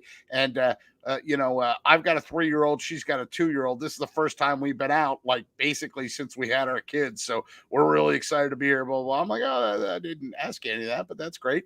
So then as they keep going on and they had some expletives, like this guy that sits to the left of my dad felt the need to tell him, like, hey, ladies, you got to stop cursing, right? And my dad's, he doesn't care, okay? So then all of a sudden now the husbands of these young moms are mad at the guy for challenging their wife for having the potty mouth, right? And I'm thinking, like, oh, it's going to be on right here. And I'm like, I'm trying to say, like, all right, everybody calm down. There's no big deal. There's nothing going on here. Could have been a fight. Not Well, me. did you know, if you go to our website right now, Pete, 973ESPN.com, there was a survey of NFL fans, and they voted on which fan base they feel is most likely to start a fight and also win the fight. You know who won that? Answer, you're going to make me go. You know who won? To start it or win it? Both. They're the same team? They're the same group? For both. Start a fight and win a fight. Oakland or the Raiders? Which fan base is most likely to get physical, get into a fight? Number one, to provoke and win the fight. The same answer was Philadelphia was the winner for both. I would have thought they would have shed that label by now, but I guess here I am. Now, I'm talking about seats in 135. I have been to thousands of games. Okay. Yeah. I've never seen a fight. I've seen some in Philadelphia. Now, I've been to games at other stadiums where I have seen fights. I was at a Dodger game. You have to remember how old I am too, because our original seats were in section 649 at the Vet. So as like an 8 or 9-year-old, when the Giants would come to town or the Redskins, I'd turn around and Well, I mean, I went to the games at the Vet back in the 700 level. I was a young kid. If there was a fight, I don't remember. My point is, I'm not saying that there weren't fights. I'm just saying I've never been in a game where I physically have seen fist fights, guys falling over seats, like that kind of fight. Yeah, never. I've seen a few of those. Not in an Eagles game. I have seen them I saw one in college games. I've seen one at the Dodger game. Those LA. Was it Dodgers Giants?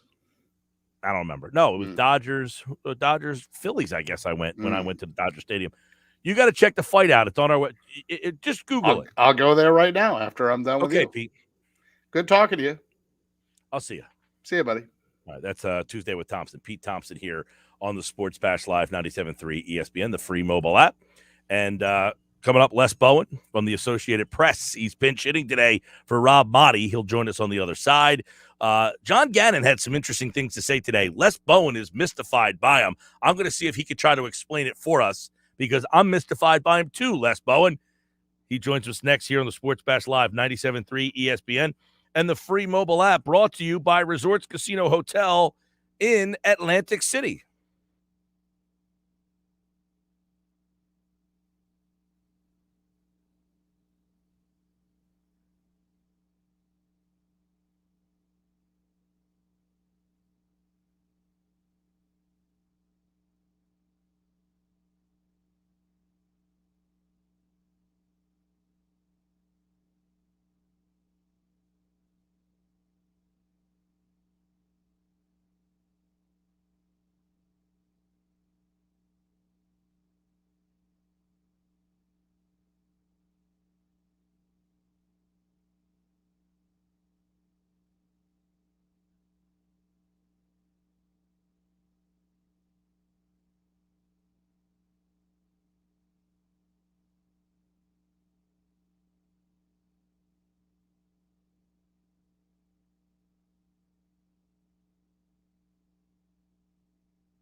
only by a few degrees. It'll be breezy through the morning, but we'll see lots of sunshine throughout the day. High temperature at 67. Coming down to 63 on Thursday, becoming mostly cloudy. Our next chance of steady rain will come into play on Friday. I'm Chief Meteorologist Dan Zarrow on the Town Square, New Jersey Weather Network.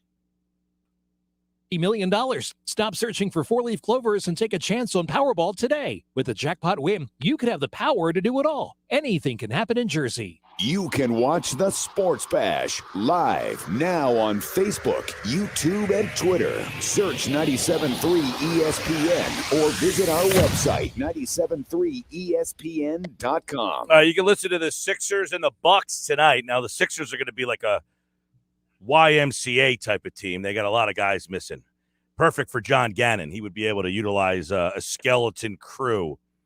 He spoke today. We're going to take a look at some of the comments he made. Les Bowen's pinch hitting for Rob Motti today. Les is covering the Eagles for the Associated Press, and he's back with us today. Now, Les, I know that John Gannon spoke today. Now, everybody's been waiting to hear what his explanation would be.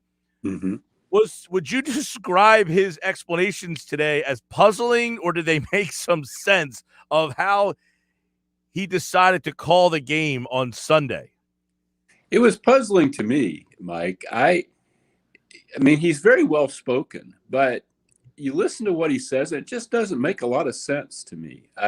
He's talking about, he's getting questions like, hey, you know, quarterbacks get the ball out faster against you than any other team, I guess because of your defensive line, which is vaunted, even though it hasn't done much this year in terms of stats. And you know, he talks about, we have to do a better job of marrying the coverage with the pass rush and so on and so forth.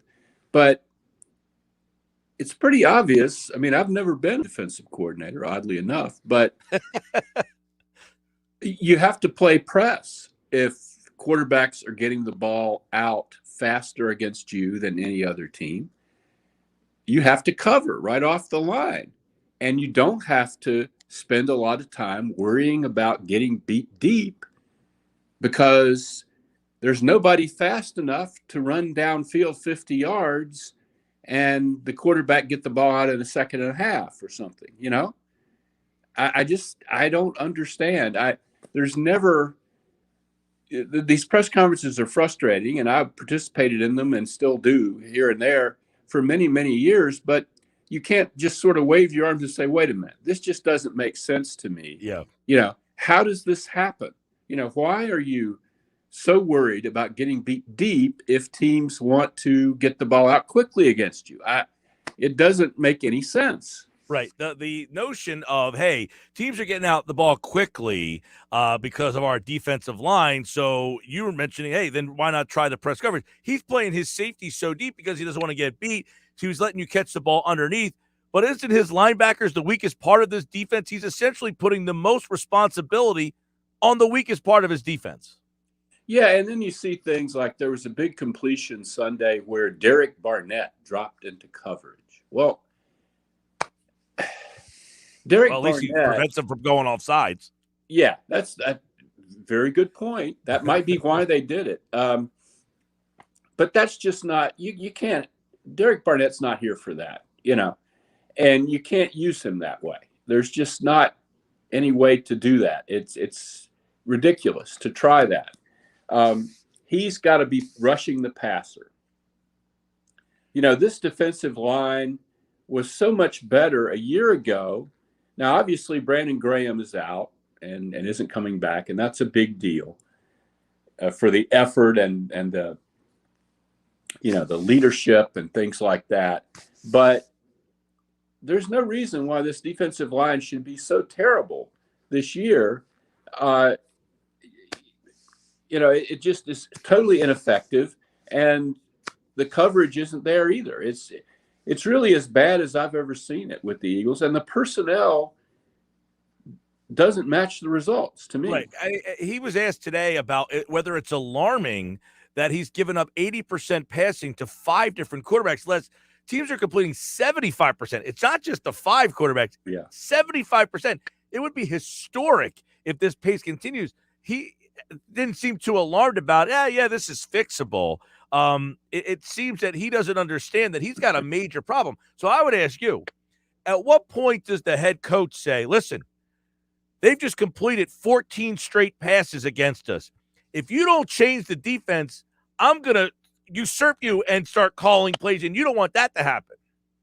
Yeah, that's a good point. I don't think that's going to happen because Nick Sirianni just has no defensive background whatsoever. But you can tell, Sunday Nick was frustrated with the defense. And the biggest thing, I think, is when you look at defense in the NFL these days, it is challenged everywhere because of the rules that favor the offense. But good defenses disguise. They trick quarterbacks into throwing, passes that, they thought they were in one coverage, but it turns out they're in another coverage. And, oh, my God, there's an interception. You don't see that with the Eagles at all. And somebody brought that up to Gannon today about, disguising coverages. And his example of why he's reluctant to do that was just absurd. It was he talked about a safety lining up on the line of scrimmage who has to get back to the post to cover a deep pass, and that just isn't feasible for the safety to do that. Well, of course it isn't. I mean, that's ridiculous. But that isn't what most teams are doing, and most teams are doing a better job of disguising their coverages than the Eagles are. Yeah. I just don't get where he's coming from. Like I said, it's frustrating because he's obviously not stupid. I mean, he presents himself intelligently, but the things he says don't make sense. I think the bizarre nature of this, Les, is they have won games, and in the games that they've won, the defense has performed well. Yeah. So that's the yin and the yang that is so wild here. And the easy thing to say is, well, they've played 5 good quarterbacks. They've all carved them up. The quarterbacks who aren't so good, they've done a good job. Is it that easy? It's pretty much that easy. I would also put the offensive lines on the other teams into that mix. Detroit's offensive line was horrible, and obviously Goff was horrible and unable to move very well, which is another factor. They've had several times here with games they've won. But really, a quarterback who's competent, you don't have to be the greatest quarterback in the league to beat these guys. A quarterback who is competent can just carve them up. It just seems like to me. It's very easy to see what they're doing. You don't get a lot of blitzes. It's just. Now, they did blitz more this week than any other week, I guess, but that subsided in the first half. Does that coincide with Slay and Maddox going out, you wonder? And then he completely lost trust in whoever, I don't even remember. Shasheri, was that? Who was that? Who was, Yeah, he was in, yeah. Right, so did he have a lack of personnel that made him kind of back off him getting more aggressive? I guess so. I don't know who their good blitzers are. You do have to, if you're going to blitz, you have to draft and develop guys who are blitzing, who are good at blitzing. Yep. And that has been a problem for the Eagles. And that's one reason that Jim Schwartz didn't do it very much, is he didn't have the people that could get home.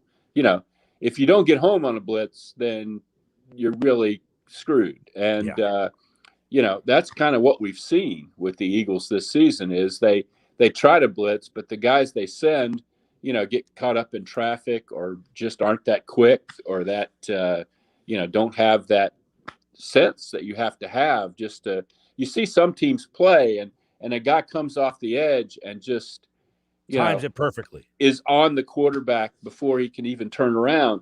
You don't see that with the Eagles. No. That's a great, I used to have this conversation with Jeff Mosher about you. Yeah. When Schwartz was here and they didn't blitz, I said, well, you got to be a good blitzer. You can't just blitz guys. They have to they have to have that intuition, that timing, that perfect timing of just reading when that's, and the Eagles obviously they have a deficiency at the linebacker spot that they can't send those guys. So I don't know, maybe Gannon knows what he's doing. Maybe he doesn't have the horses. We shall see, I guess, in the coming weeks, because it's going to be interesting now the quarterback ledger lightens up significantly almost the rest of the way until they get to Prescott. Yeah. So we might see a team that totally looks different defensively over the next 6-7 weeks. Yeah, it's got to be the quarterback and the O-line, though. I mean, I think you look at somebody like Teddy Bridgewater, he's capable of completing 75% against this defense if his offensive line holds up.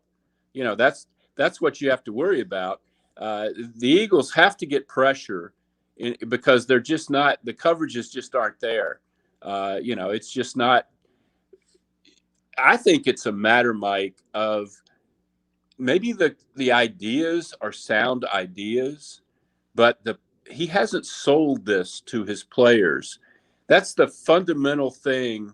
That's what coaching is all about. Players have to believe in what you're asking them to do, and then they do it well. If they're like, well, I don't know, I guess I have to do this now. Okay, let's see how it goes. That doesn't work. That's a great point, and it seems that that's evidently happening here from the answers after these games. Absolutely. I mean, you heard Fletcher Cox several weeks ago say that. It's like, well, I'm being asked to do something I've not done before. It's not really what I do well. You don't want to hear that. Now, on the other side of things, Nick Sirianni had been criticized for some game plans that were, not conducive to winning. He has almost gone completely the other way now. To where you would say, well, you don't need to run 40 times a game, but at least he has learned, hey, we do something well, let's stick with it. Is there growth in Sirianni that's worth mentioning? Yeah, I think so. I mean, it's also important that these two games that we're assessing and seeing this growth have been against horrendous run defenses. So, I want to see a few more weeks of this before I really say that. But yeah, it looks like he's learning. He's learning what his players do well and what they don't do well. His offensive line is very good at run blocking, and that's a great way to keep. And this is something he did well Sunday against the Chargers. That's how you keep a potent offense on the other side off the field, is by putting together really long drives, which the Eagles did Sunday. They just couldn't get the ball back in the final 6 minutes and 7 seconds. And this is a real quick digression back to the defense, but the Chargers had the perfect setup with Gannon. Any other defense either gets the stop or gives up a touchdown or a field goal more quickly than 6 minutes and 7 seconds. But Gannon, they ran 15 plays and then kicked a field goal. Yeah. Well, that just wouldn't happen against very many teams. You'd get the ball back one way or another with a minute or a minute and a half or 2 minutes left, and you'd have a chance for Jalen Hurts to do something. Maybe you score a touchdown and go for 2 this time or something, or at least get into overtime. But you couldn't get the ball back because of this defense. Right, exactly. And that happens almost weekly, right? I mean, it happens almost every single game where the game doesn't seem competitive, but somehow it gets competitive. And then in the end, you can't get off the field late in that game, and you have these ridiculous drives. Yeah, and this game was competitive. That was what was frustrating about it. I mean, they were definitely playing a better team. I mean, with more talent than them. But they were right there. And Hurts was playing well in the fourth quarter. And if they could have gotten that ball back, who knows? You're allowed to beat teams that are better than you. I've seen it happen a few times, but their defense wouldn't let them. It happened a lot on Sunday, by the way, It sure did. Yes. Les Bowen's with us. He's covering the Eagles for the Associated Press. Pinch hitting today for Rob Monty, who you look back at this team moving forward. Now, they have a potential to add a lot of picks here, Les. Yes. Right? They could get 3. Or would you be in the camp of utilizing those picks to get a quarterback? Are you okay with the guy they have? Or would you use those picks to just beef up on that defensive side of the ball? That's a great question, Mike. I like to – teams give lip service to the idea of taking the best player available. Usually they're not really doing that. They're looking to fill a need in some way or another. I kind of like that idea, though. I don't think you overlook a Pro Bowl guy because we need a defensive tackle or something like that. I'm not sure what they're with the quarterback. You asked me about that. I want to see the rest of the season before I decide on that. But I'm not sold on Jalen Hurts. I love his competitiveness. I love his, fire and his leadership. I don't love his passing, and I don't know that I'm going to. Yeah, he missed two throws in that game that really could have changed the complexion of that game. Yeah, there are the college quarterbacks. There's nobody that's being anointed as the next great quarterback. You maybe could trade for Russell Wilson. You'd have to give up those picks, and that's that would be those a tragedy. Picks. I mean, the only way the Eagles are going to be good anytime soon, and this would argue against trading for Russell Wilson, who's not young anymore. He was in the same draft as Fletcher Cox, is if they can use a lot of these picks on, talent for their defense and their offense. And if you're giving up the picks to get a quarterback, who's good? That there are no good young defensive players on the Eagles. None. They don't have anybody under 20, 26, 25 who's a star. Yeah. And that's going to be a huge problem going forward. They better hope Jalen Hurts is the answer, and they can do what you asked there. They can use at least a couple of these picks on defensive stars, guys who are going to make a difference. Les Bowen, it's always good to catch up. It's another Eagle loss, 3-6. Denver's next. We'll see what happens. Tough place to play Denver. They just wallop Dallas. You talk about teams are allowed to beat better teams. Denver just did it. Yeah. I really thought that would be a win a couple of weeks ago, especially after the Eagles beat Detroit like they did. I thought, well, this Denver game, they might not beat the Chargers, but that Denver game's a winnable game. And then Denver came out and just lit up the Cowboys. So I don't have any idea anymore. None of us do. Denver's defense looks pretty darn good to me. So, yeah, we'll see. All right, Les, it's good to see you, pal. Good to see you, Mike. At Les Bowen here, filling in for Rob Motti as Rob has travel today. He will be back on Thursday's show. And Les Bowen, of course, kind enough to jump on board as he backs up Rob at the Associated Press. He's backing up Rob today, but I always love just chopping it up with Les. He's very knowledgeable, covered the team for the Philadelphia Inquirer for years, and now he's over there with the Associated Press filling in for Rob Motti. I'm Mike Gill. We'll close up the show on the other side. Brian Toporek joins Josh tonight. Seth Curry, by the way, game time decision tonight. So no Embiid, no Tobias, no Thibault, and likely no, or possibly no Curry. Back to wrap up the show next.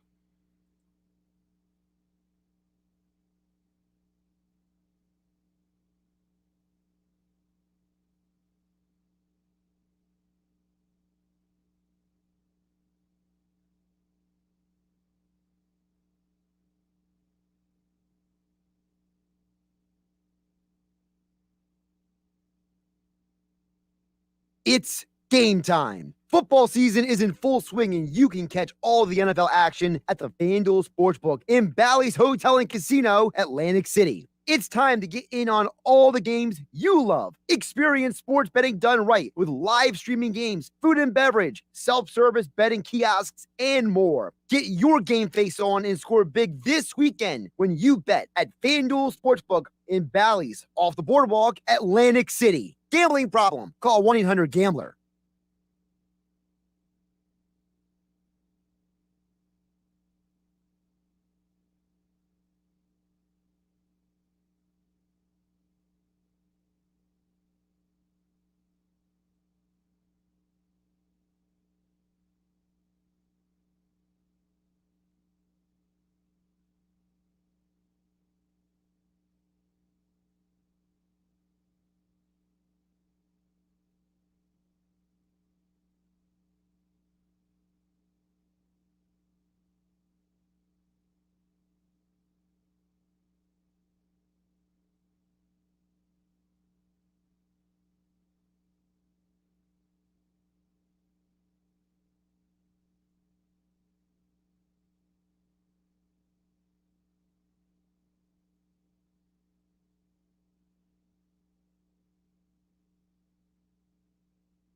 The original stuffed crust from Pizza Hut is so cheesy you'll want to eat it backwards. But what if we played this song backwards? One topping, just $12.99. No one out-pizzas the Hut. Ask for a limited time offer. Not available in some locations. Exclusions apply. Extra charge for more toppings and extra cheese.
Want to hear how I almost got off the naughty list this year?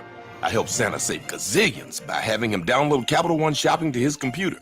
Capital One Shopping instantly searches for available coupon codes and automatically applies them at checkout. You can download it too and save a bundle. You don't even need a Capital One card, and it's free. So why didn't I get off the naughty list? Turns out Santa's a stickler for naughty words. Capital One Shopping. It's kind of genius. What's in your wallet? Savings and available coupons vary.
Hi, I'm Tony DeSalle, President and CEO of Crest Savings Bank.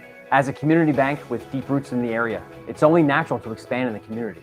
At our new financial center in Cape May Courthouse, you'll find deposit, lending, and wealth management solutions, all delivered with our unique brand of personal service. For over 100 years, we've believed that from deep roots grow strong branches.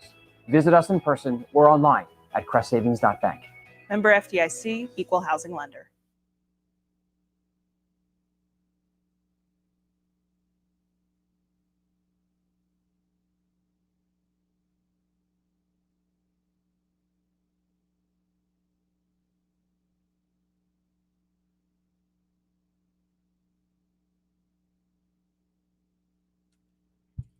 All right, 5:54, getting ready to wrap up a Tuesday show.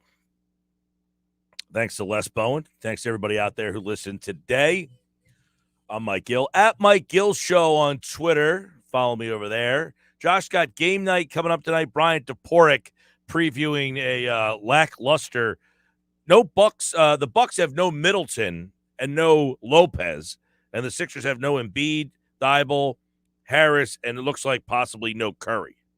Yeah, so basically instead of previewing the game, it's going to be more of like just a discussion on like the state of the teams, kind of, because we know the game is not going to be anything aesthetically pleasing. I think it was 6.5 points the last I saw.